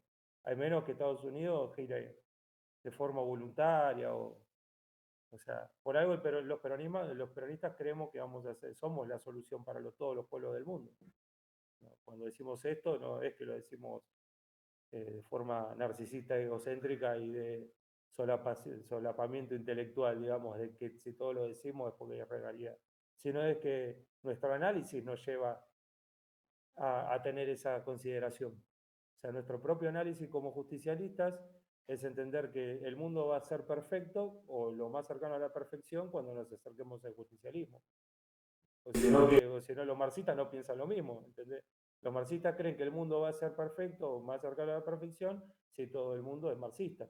Y los liberales también. Y todas las doctrinas que pretenden universalizarse piensan esto. A ver, es lógico, si yo te digo para mí el máximo principio que rige la vida es la libertad que yo tenga individual frente al Estado, pienso que esto es hacia acá y en Alemania y en cualquier lugar del mundo. Y si yo te digo que para mí lo que ordena el mundo es que el trabajador produce y no tiene que haber nadie que lo explote, y entiendo por explotación cualquier relación de dependencia con un ser privado, o sea, con alguien que no sea el Estado, por ende creo que el bien va a darse cuando todos trabajemos o para el Estado o para cooperativas o para algo que no sea de un tercero burgués. Y si yo te digo que para mí, y acá estamos nosotros, el bien se da en Argentina cuando logremos la justicia social, que no haya ni un solo pobre, que no haya ni un solo mendigo, que nuestra comunidad tenga la capacidad, la potencialidad de desarrollarse deportiva, industrial, económica, cultural, bueno, en todos los sentidos. En todos los sentidos, bueno, entonces evidentemente pienso que eso funciona hacia acá y en cualquier lugar del mundo. Claro. Es lógico, yo creo que... La grandeza de la patria. Y claro, porque si acá está bien que una persona labure por un sueldo digno y tenga un pleno, y que la comunidad tenga pleno empleo, Lo justo sería que también lo tengan en todos los países del mundo. Y así vamos a ser una comunidad organizada. Ahora... Bueno, pero fíjate, Perón sí. interpreta esto, ¿no? Estamos viendo esto de los imperios y cómo interceden en otras partes. Perón, ahí volvemos a la hora de los pueblos, y Perón categoriza, digamos, de forma precisa que todo pueblo tendiente a lo nacional va a ser un pueblo de liberación y por lo tanto más cercano a la tercera posición, ¿no? Sea la China de Mao o sea los movimientos árabes tendientes al socialismo árabe, sea la Francia de Gaulle. La Francia de Gaulle. Pero da un ejemplo que a mí me pareció muy interesante en la hora de los pueblos, que es, él ve como el parangón de tercera posición a nivel económico y social la Alemania occidental. Él dice, el ejemplo del estado de bienestar y el estado que nosotros queremos construir es la Alemania occidental. Y ahí hay como una relación que tiene que ver con lo que se buscaba en la Alemania occidental en detrimento de la Alemania oriental, ¿no? Y ahí hay todo un tema de análisis que se lo dejo para ustedes o para los que les interese el tema. Pero hay algo de lo que dice Perón que es interesante cuando él habla de la Alemania occidental, con respecto a la liberación y la importancia de la capacidad nacional y la potencia nacional frente a los devenires del imperialismo. No hay que ser muy brillante para observar que Alemania Occidental y todo lo que es Europa Occidental fue enormemente financiada por Estados Unidos para ganar la Guerra Fría. Porque además este financiamiento facilita una dependencia. Sí, pero también la industrializó cuando podría no haberlo hecho. O sea, la Unión Soviética también lo hizo. Pero podría haber optado por industrializar. Si total estaba todo destruido. Podría haber optado por industrializar Francia, podría haber optado por industrializar, bueno, España no, por obvias razones, pero Portugal, ponele de alguna manera. Podría haber optado por industrializar Inglaterra de nuevo. Digamos, en su esquema, digamos, de dominación. Pero él decidió mantener el esquema en Alemania produce, Francia produce comida y Inglaterra es comercio. Tipo, ese es el esquema europeo, ¿no? Alemania es industrial, Francia produce alimentos e Inglaterra es el eje comercial marítimo. Bueno, ahora que vamos a empezar a hablar ya del el momento postsoviético, capaz estaría bueno analizar cuando Carl Schmitt, que es como una teoría que se revé en los años 70 y 80 con Laclau y Chantal Mouffe, su esposa, y se empieza a crear esta nueva tendiente del smithsonianismo en mezcla con digamos, el derrotismo revolucionario socialista, que es claro en la época, digamos, con Althusser, el giro simbólico y todas estas cuestiones que tienen más que ver con no podemos derrotar al imperio estadounidense, entonces tenemos que crear una teoría consistente para que esta, digamos, dominación imperial del eje superior no nos aplaste y tengamos algún tipo de vertiente política segura, controlada. Parte de eso fue la Unión Europea, una buena forma de empezar a generar una autonomía frente a esto, o al menos esa era la idea, desde Alemania. Y lograron, a pesar de estar dominados, porque no tenían la ocupación de Inglaterra, de Estados Unidos sobre Alemania, ¿no? La ocupación de 3 países en la occidental y de otro país sobre la oriental. A pesar de la dominación, de los tratados de paz, que un tratado de paz de posguerra siempre es un tratado de sometimiento, como fue el de Versalles, pero este fue mucho más benevolente, por supuesto, ¿no? No van a cometer el error de enojar a otro pintor, de nuevo. No van a darle excusas otra vez a los alemanes. Lograron, en esta dominación, desarrollar autonomía, porque tenían una autonomía relativa y lograron expandirla hasta ser un país profundamente soberano. No tanto bélicamente como lo hicieron los nazis, sino más bien industrialmente. Eso lograron los alemanes. Que de hecho hicieron que la Unión Europea sirva a sus intereses. Porque la Unión Europea fue al servicio de los alemanes y en detrimento de las industrias de países como España o todo lo que es el sur durante muchísimos años. El sur de Europa perdió industria y poder frente a Alemania durante muchísimos años. Es que ahí está la orientación política, digamos, que hermana a esos pueblos. Son todos pueblos sajones, ¿entendés? Son pueblos bárbaros, porque vienen de la barbarie, al igual que el estadounidense, el inglés, el francés, los pueblos nórdicos, ¿no? Todos estos pueblos tienen la misma naturaleza, incluso comparten familias. Digamos, antes de, bueno, Alemania y Francia ya son repúblicas, pero eran todos parte de una sola familia real, en la época previa a las repúblicas y la democracia, ¿no? Entonces hay un sentido y una lógica de bloque, digamos, ¿no? O sea, yo me acerco a los que se parecen a mí. Y en cambio, vos tenés del lado sur de Europa también países que se parecen, España e Italia, son, ¿no? Grecia, Tienen rasgos Grecia, tienen, digamos, una Portugal. romance y latina. Bueno, Portugal es como hay un eje rector inglés que siempre funcionó como un Pasa que Portugal es un poco Uruguay. O sea, está ahí al lado de España, pero le sirve más a los ingleses. Siempre fue así. O sea, hubo épocas en las que fue más aliado del Imperio Español, pero históricamente Portugal es el más anglosajón de los latinos. Y porque eran parientes. Tiene un sentido, ¿entendés? Tiene un sentido. Eran parientes. Las casas reales. Eran parientes. Había todo un sentido de por qué esto era así. No, no era, digamos, una cuestión de decir, no, los ingleses planeaban a futuro, entonces necesitaban un puerto seguro para penetrar en Europa de forma comercial.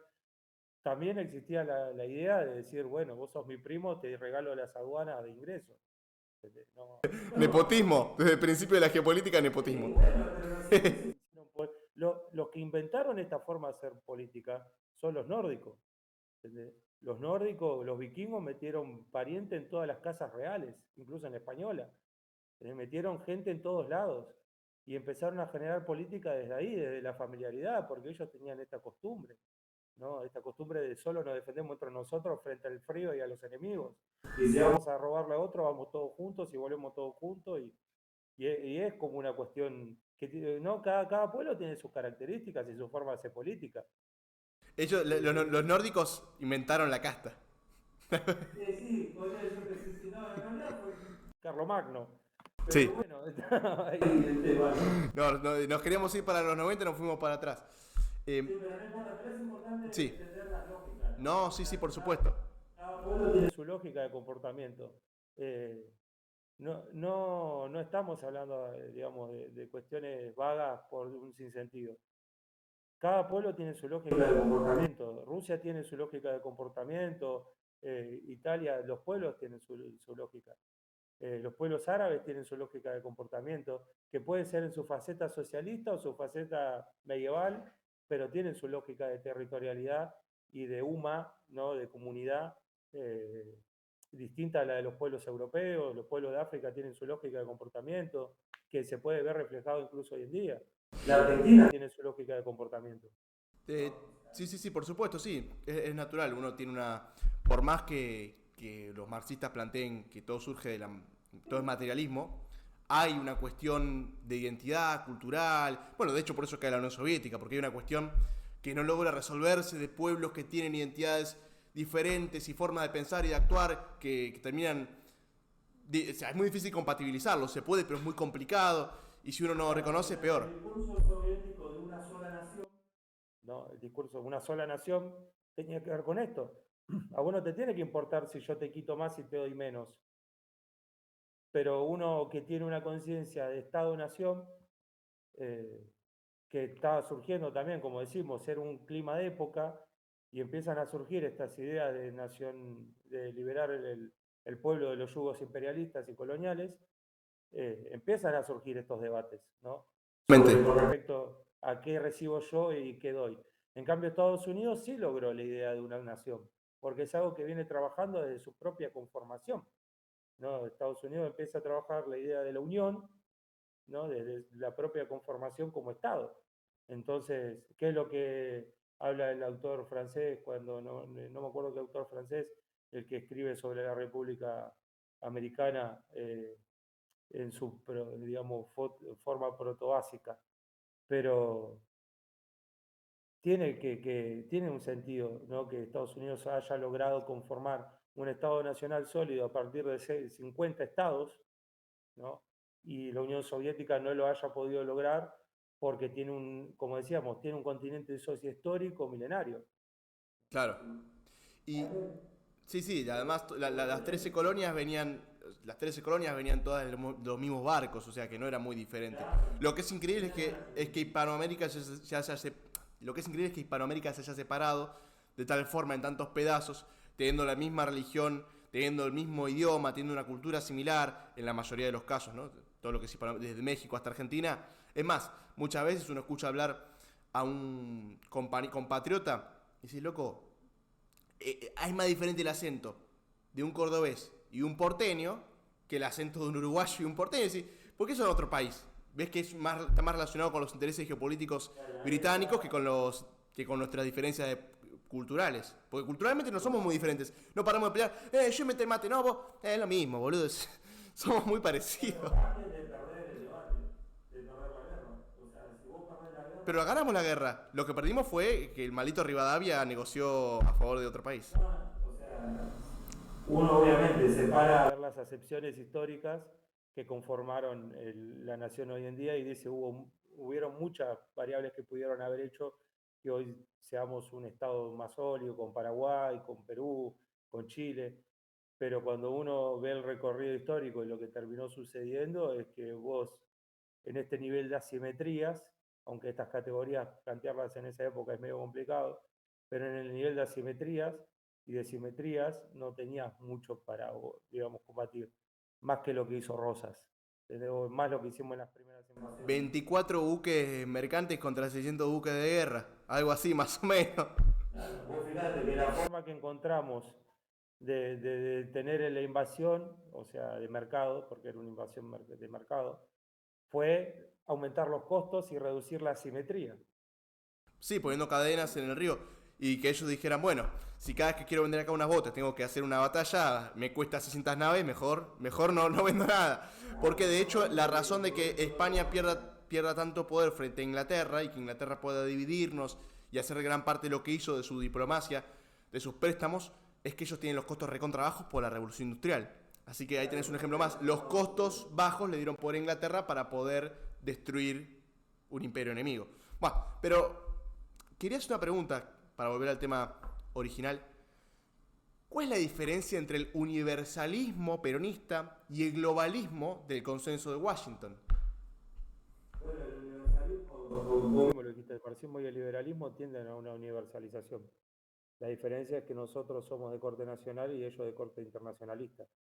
El universalismo significa justamente la idea de que tu planteamiento teórico, ideológico, social, político, cultural, se puede expandir en todas las partes del mundo y va a funcionar de alguna manera, o va a funcionar con sus variables, o va a funcionar en su territorio, digamos, con su propia identidad. El universalismo de Perón plantea que justamente la comunidad organizada, al plantearse desde las bases nacionales y la teoría cristiana, ¿no?, del humano, va a generar gobiernos que permitan el fortalecimiento de esta teoría a nivel universal.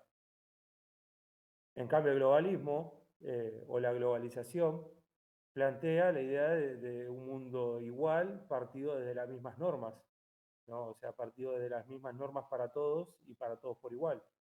Entonces, aunque en la práctica se va viendo que no es tan así, pero es lo que ellos plantean. Hay que entender que el globalismo es una faceta del mundo en el cual se entiende que el mundo es un globo y que están todos los países contenidos dentro de él. La globalización es un aumento en la velocidad de la comunicación de estos pueblos dentro del globo, ¿no? Por eso se habla del periodo de la globalización, en el cual hubo un aumento radical en el método de comunicación hasta el punto de vista que hoy es instantáneo. No podríamos estar hablando en este momento con alguien en China, a pesar de todo el espacio-tiempo que hay entre ambos países. Claro, pero también tiene que ver, si no me equivoco, con la globalización del comercio. Bueno, pero justamente la globalización del comercio lo que hizo fue efectivizar esto. No solamente estamos hablando de comercio, estamos hablando de comunicación, estamos hablando de ideologías, estamos hablando de políticas, ¿no? Entonces, ¿qué pasó en la globalización o qué es lo que nos viene pasando y qué es lo que está en franca caída, creo yo? Es que la teoría de la globalización en términos políticos y sociales son la de la socialdemocracia y el neoliberalismo. Ambos plantean, ¿te acordás que habíamos hablado del neosmisionismo y toda esta corriente? Ambos plantean la misma lógica de amigo-enemigo para hacer política, o sea, basado en un bipartidismo, ¿no? Basado plenamente en un bipartidismo. Y toda la lógica por fuera del bipartidismo no funciona. Es lo que ellos plantean y lo que se empieza a plantear, porque ellos tienen países bipartidistas, o sea, Inglaterra y Estados Unidos tienen gobiernos de corte bipartidista. Alemania coalicional, pero al fin y al cabo lo que termina valiendo son dos grandes coaliciones enfrentadas en el Congreso. España e Italia tienen otras características, pero Francia también tiene una lógica prácticamente a la hora de hacer política. Aunque en la política constitucional o la forma constitucional que ellos tengan de hacer política sea distinta, la forma de hacer política se parte desde ahí. Si vos te pones a pensar es crear un enemigo y un amigo y lo que está bien y lo que está mal, como se suele decir, todo lo que está bien y todo lo que está mal. Y consiguieron en gran medida esta lógica, en términos políticos, la lógica bipartidaria que es propia de Estados Unidos, esto de republicanos contra demócratas, se instauró en gran medida en el resto del mundo. Acá teníamos los radicales y los peronistas luchando para ganar las elecciones desde el año 83 hasta el año 2015, si querés, que aparece otro partido. Bueno, pero que además está soportado por los radicales, pero lo que quiero decir es que son 40 años de una forma de hacer política y de dirimir el poder absolutamente diferente a la que hubo toda la historia argentina previa. Porque poco se parece esa forma de hacer política a la que había en la época de Irigoyen, que no tenía, el radicalismo no tenía opositores poderosos que pudieran ganar las elecciones. Y en la década infame no había democracia. Y con Perón, otra vez, no había opositores que pudieran ganar a Perón. El pueblo estaba claramente con un candidato, con un movimiento y no se movía de ahí. Hoy por hoy se gana y se pierde de un año para el otro. Es que la sociedad neoliberal burguesa, que es la categoría que utiliza Perón, durante todo el peronismo y los años posteriores, la dictadura de Illa, la dictadura de Frondizi, la dictadura de Onganía, ¿no? Durante todo ese periodo tenía una visión más parecida a la política gestada a partir de la Guerra Fría, que es o el enemigo es el comunismo o es el fascismo, ¿no? Como las tres posturas que había. Perón simbolizaba el fascismo. Entonces, frente al fascismo, tanto el comunismo como el liberalismo debían ser aliados, porque ambos entendían, ¿no?, una forma de democracia en contra del fascismo, ¿no? Por algo hay una alianza tácita, o sea, y práctica durante todo el gobierno de Perón y las dictaduras posteriores, una alianza entre los liberales y los comunistas. Incluso en el golpe del 76 también hay una alianza entre los liberales y los comunistas en contra del fascismo. Entonces se tiende a creer en esa época que había tres posturas, dos posturas que podían convivir y una que no. ¿No? Eso se daba en el caso argentino. En el resto del mundo se daba también una versión de luchemos contra el comunismo o contra el liberalismo.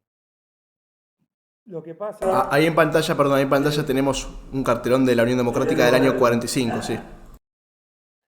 Entonces, lo que pasa en los otros países que no tenían esta vertiente nacional, como en el caso de la Argentina, es que se partía, ¿no?, de la base de liberalismo contra el comunismo, pero el comunismo todavía no entraba dentro de la faceta democrática, ¿no? El comunismo tenía su partido comunista, todo, pero los métodos para conseguir la revolución eran otros, ¿entendés? Y lo que ellos buscaban era la revolución, no era vivir dentro del sistema demoliberal burgués. De hecho, Lo que sucede con la globalización es que todos se acomodan dentro de eso. Y por eso quedan tan en offside, tan mal parados todos los movimientos guerrilleros, como Sendero Luminoso, o los que había en Colombia, no me acuerdo el nombre del que había en Colombia, pero... El FARC. Que encima, para colmo, si ya venían antes de este nuevo sistema siendo un fracaso, porque en 40, 50, 60 años no hicieron la revolución, encima muchos se hacen aliados del narcotráfico, porque ya que están en la legalidad, consiguen fondos de formas ilegales y peor todavía. No todos los guerrilleros, pero gran parte terminaron haciendo eso y quedaron denostados frente a la población. Y si antes no podían ganar elecciones, ahora menos. Porque bueno, yo en su momento fui trotskista. Me acuerdo que yo preguntaba, pero no te rías, loco, pará, todos tuvimos adolescencia. Yo preguntaba, yo siendo trotsko, militante trotsko, lector de Marx y toda esa cuestión. Pero ¿por qué vamos a votar a Miriam Bregman o al Caño si nosotros pensamos que no hay que ganar las elecciones de forma democrática burguesa? ¿Por qué no voto o al kirchnerismo o a, no sé, Luis Zamora o a quien sea? No, hay que votarlo, me decían. Sí, pero ¿por qué? Si nosotros estamos en contra de esto, ¿por qué no presentamos a elecciones y estamos en contra de esto? Bueno, nunca podían responderlo. Hace poco, ya siendo peronista, le pregunté a Bregman en la Universidad de Avellaneda, Bregman, una pregunta. Si sabemos que ahora va a ganar Massa o va a ganar Milei, porque era época de balotaje, y que las condiciones de vida van a empeorar y se va a parecer más al 2001. Yo pregunto, ¿cuál es el plan para tomar el poder? Le dije. Y todos los trotskistas se me cagaron de risa. Yo digo, no, pero pará, en serio, si en el 2001 nos quejamos, porque qué buena época para la revolución. No se hizo la revolución. ¿Están entrenando a los pibes de 14, 15, 16 hasta los 20 años para tomar las armas y hacer la revolución? Bueno, no lo están haciendo, por suerte. Pero fíjense ustedes... Además, si vos ves los candidatos de la izquierda a nivel internacional, no solo en Argentina, de lo que se puede llegar. Igual el caso argentino es bastante interesante, pues está el trotskismo, algo que no se da en todos lados. No, el discurso siguen siendo revolucionarios guerrilleros, siguen diciéndote que la forma de tomar el poder es con la revolución y no con la democracia. En la práctica se ríen de esa idea. Prestar la atención a los candidatos del trotskismo de la izquierda hoy en día no son ni parecen trotskistas, o sea, parecen un candidato más del sistema demoliberal burgués, como lo son. Pero lo mismo nos pasó a nosotros desde el peronismo, digamos, con las vertientes socialdemócratas de los últimos años. Entramos de lleno en ese sistema demoliberal burgués de representación de candidatos, que yo creo que es lo que está en caída. O sea, hay el marxismo, por ejemplo, hoy piensa que está en caída, hay una crisis sistémica del modelo capitalista. Yo creo que lo que hay es una caída del sistema demoliberal burgués de representación que se intentó aplicar a través de la globalización en todo el mundo, ¿no? Entonces se generó este sistema de generar política y representación que, bajo mi parecer, es lo que está en crisis en este último minuto que nos queda. No, está muy bien, está muy bien. No, si querés hacer 10 minutos más lo hacemos. ¿Hay algo que te haya quedado fuera de explicación, que te parezca importante para entender las relaciones internacionales? Sí. Si querés podemos ir a unas cortamos y hacemos algunas preguntas. Perfecto. Dale, hacemos así. Perfecto. Muchachos, Damián, Samuel, Guada, esperaremos sus preguntas. Haremos ahora el meet de vuelta, solo para las preguntas finales. Bueno. Volvemos a grabar la pregunta, la última parte de esta maravillosa clase sobre las relaciones internacionales dada por el politólogo Federico Julián Gómez. Federico, querido, primera pregunta de Damián. Te escuchamos, Damián. Una pregunta, para los amigos, que es que estamos hablando de este sistema demoliberal, ¿no? Que está impuesto en cierta medida. Mi pregunta sería, ¿cuál sería un sistema mejor, ideal para nosotros, para los países de América Latina, de Hispanoamérica, los países del tercer mundo o Argentina puntualmente?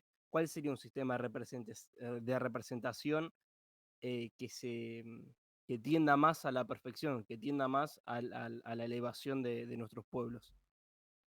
Bueno, Perón en esto es bastante claro, o sea, la democracia es todo aquello cuando el gobierno hace aquello que el pueblo necesita y quiere.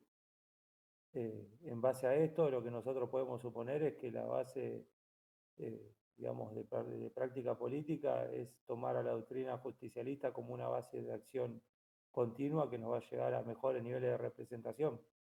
El tema del modelo demoliberal burgués, para entenderlo, es que la representación política se basa en cuadros políticos generados a partir de los esquemas de reproducción del capital, ¿no? O sea, vos siempre vas a ver la idea del político que triunfa, siempre va a ser aquel que tenga mayores grados de consenso con el esquema político, el esquema económico y social.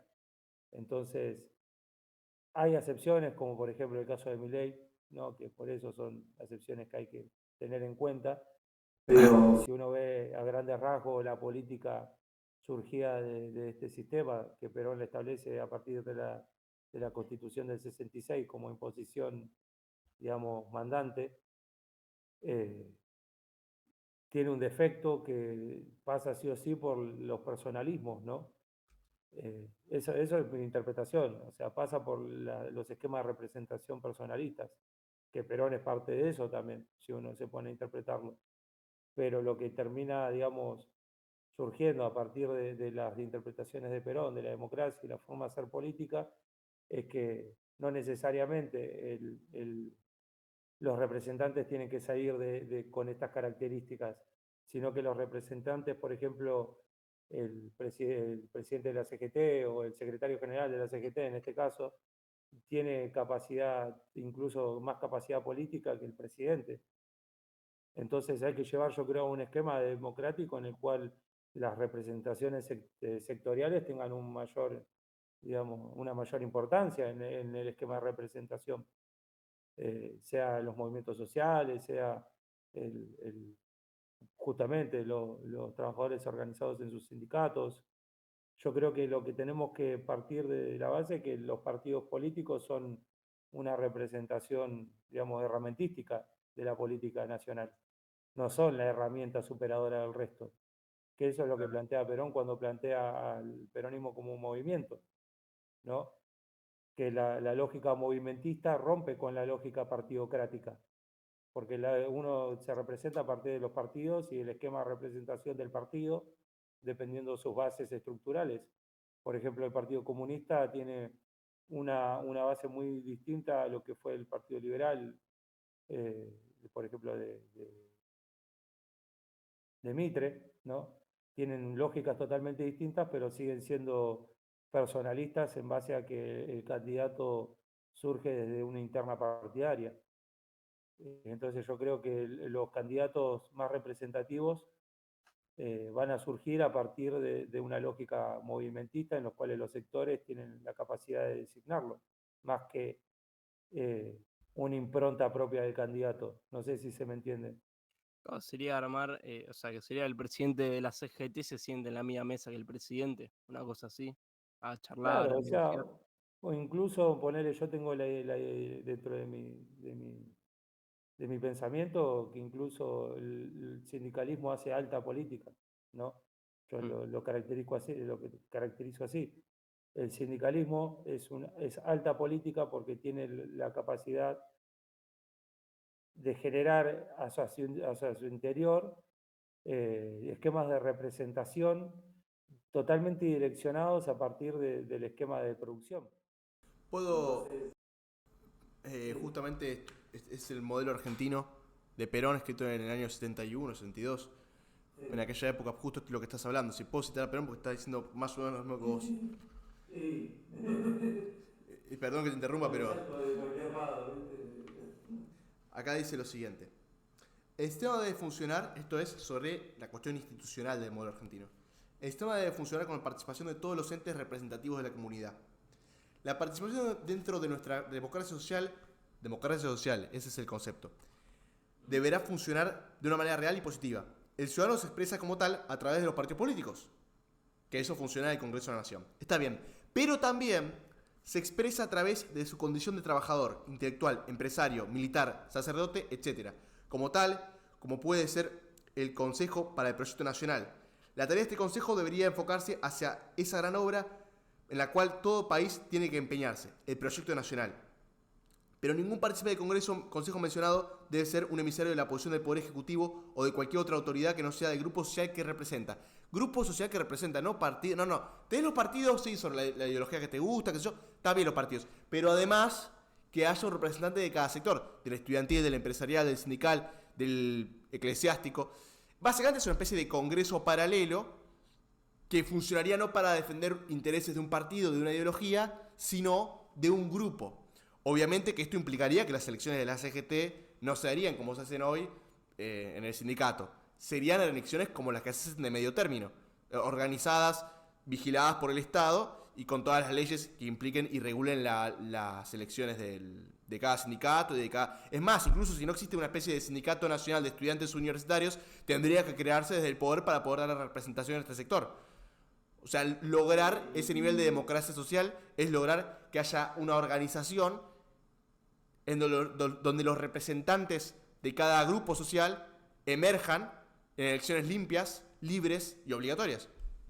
Che, ¿y cómo en ese esquema, cómo haces que los intereses de un sector no vayan en detrimento de los otros? ¿Cómo haces o cómo lo evitas? No, es que eso es política, persuadiendo, porque obviamente en el sistema demoliberal, o sea, la política es la resolución de conflictos, sea como sea. O sea, cada vez que hay un conflicto, siempre se resuelve de forma política, sea de forma violenta, sea de forma pacífica, Sí. sea persuadiendo. La política tiene este sentido, o sea, cuando uno estudia ciencias políticas, te instan a pensar en grados de poder, ¿no? Pero en realidad lo que hace la política es un esquema de resolución de conflictos, ¿no? Es el esquema de resolución de conflictos, sea la violencia, sea la paz, pero es el esquema, Claro, ¿no? y acá mediaría el Ejecutivo, ¿verdad? No, se media dentro del Consejo. Bueno, estos son todas hipótesis que uno genera a partir de, por ejemplo, yo no me atrevería a decir, por ejemplo, que nosotros podemos elegir como dice Pato, al secretario general de la CGT. Yo creo que cada sector, y la CGT como el emblema máximo del sector organizado, ¿no? Porque son los trabajadores en sus sindicatos organizados, tienen su propia lógica y yo no me meto. No es solo que. No quise decir que yo tenga que elegir a que maneja la CGT.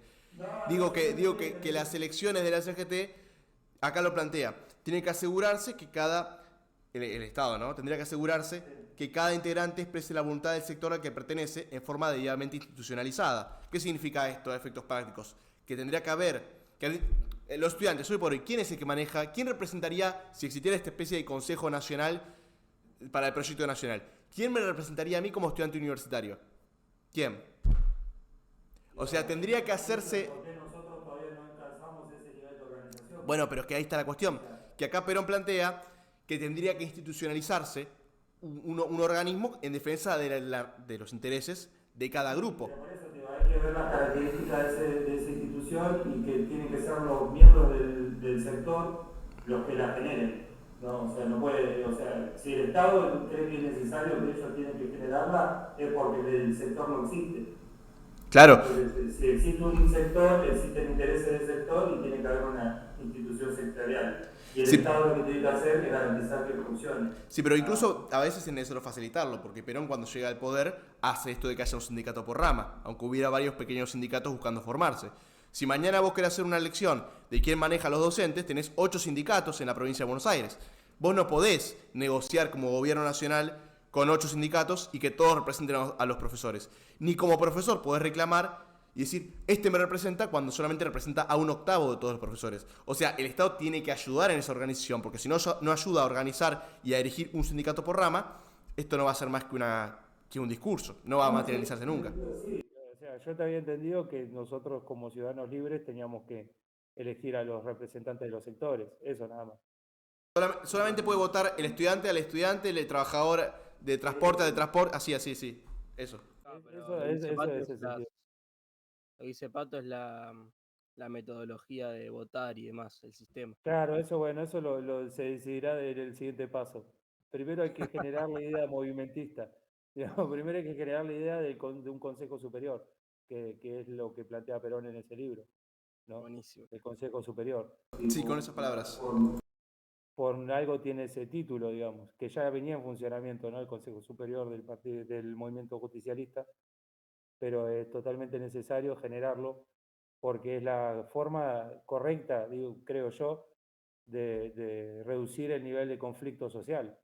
Porque si vos te planteás desde un sector frente a otro sector, cada uno es una parte esencial de la comunidad. O sea, no puede existir la eliminación del otro en detrimento de uno o en beneficio de uno. ¿Entendés? Sí, la mejor forma de garantizarlo es que el grupo perjudicado tenga tanta representación como aquel que lo quiere perjudicar. Así de simple. Porque son partes esenciales de la comunidad. básicamente. No podría existir comunidad con la falta de alguno de ellos, que es lo que plantea Perón, y por eso la idea de comunidad organizada es superior al colectivismo o al liberalismo individualista, digamos, desde mi perspectiva y porque soy peronista. Bueno, si quieren vamos a otra pregunta. Siguiente pregunta. No, chicos, ya me voy. Muy buena clase, los felicito y nada, nos estamos viendo. Dale, nos vemos, Damián. Gracias, Damián. Muchas gracias.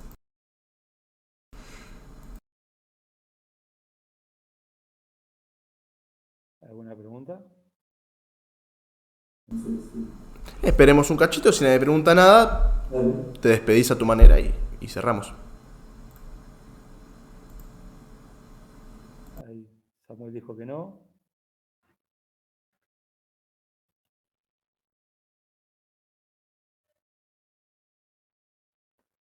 Bueno, yo creo que avanzamos bastante sobre la metodología, digamos, de cómo generar algún tipo de análisis.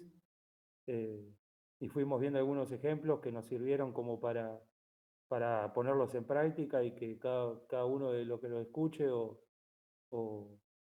vea, digamos, estas clases tenga algún tipo de contenido para realizar, digamos, algún análisis propio.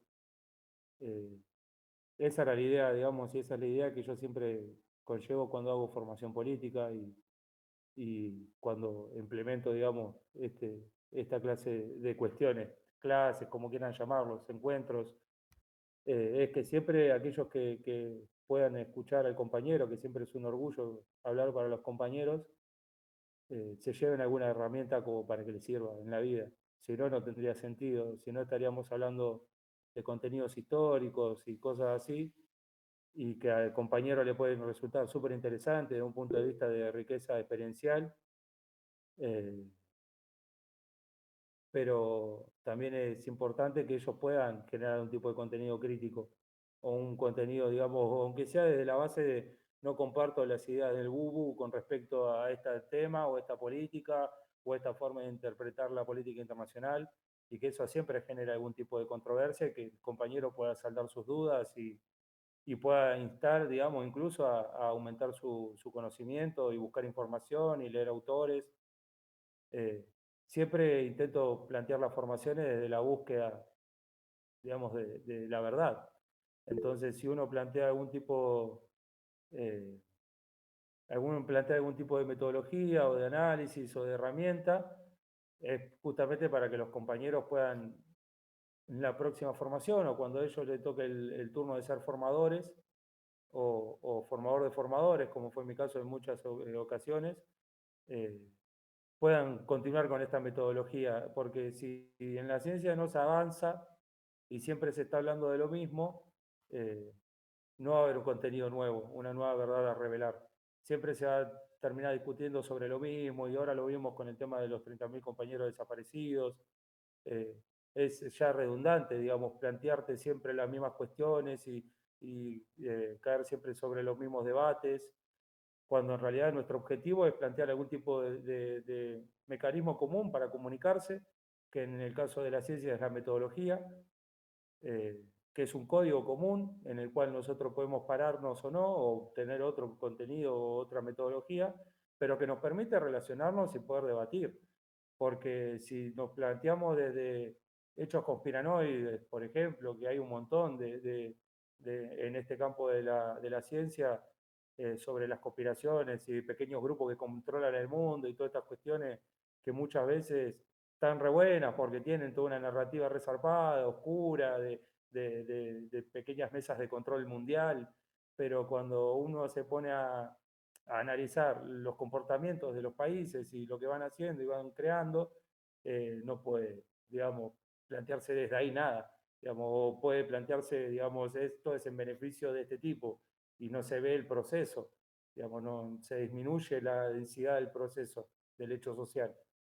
Y eso es lo que siempre intento hacer, avancemos un poco en la catarsis y empecemos a generar un poco de contenido, ¿no? De un poco de congruencia, un poco de coherencia, y solo van a ir saliendo nuevas categorías, digamos, como que te da otro rasgo de estatus social. Claro.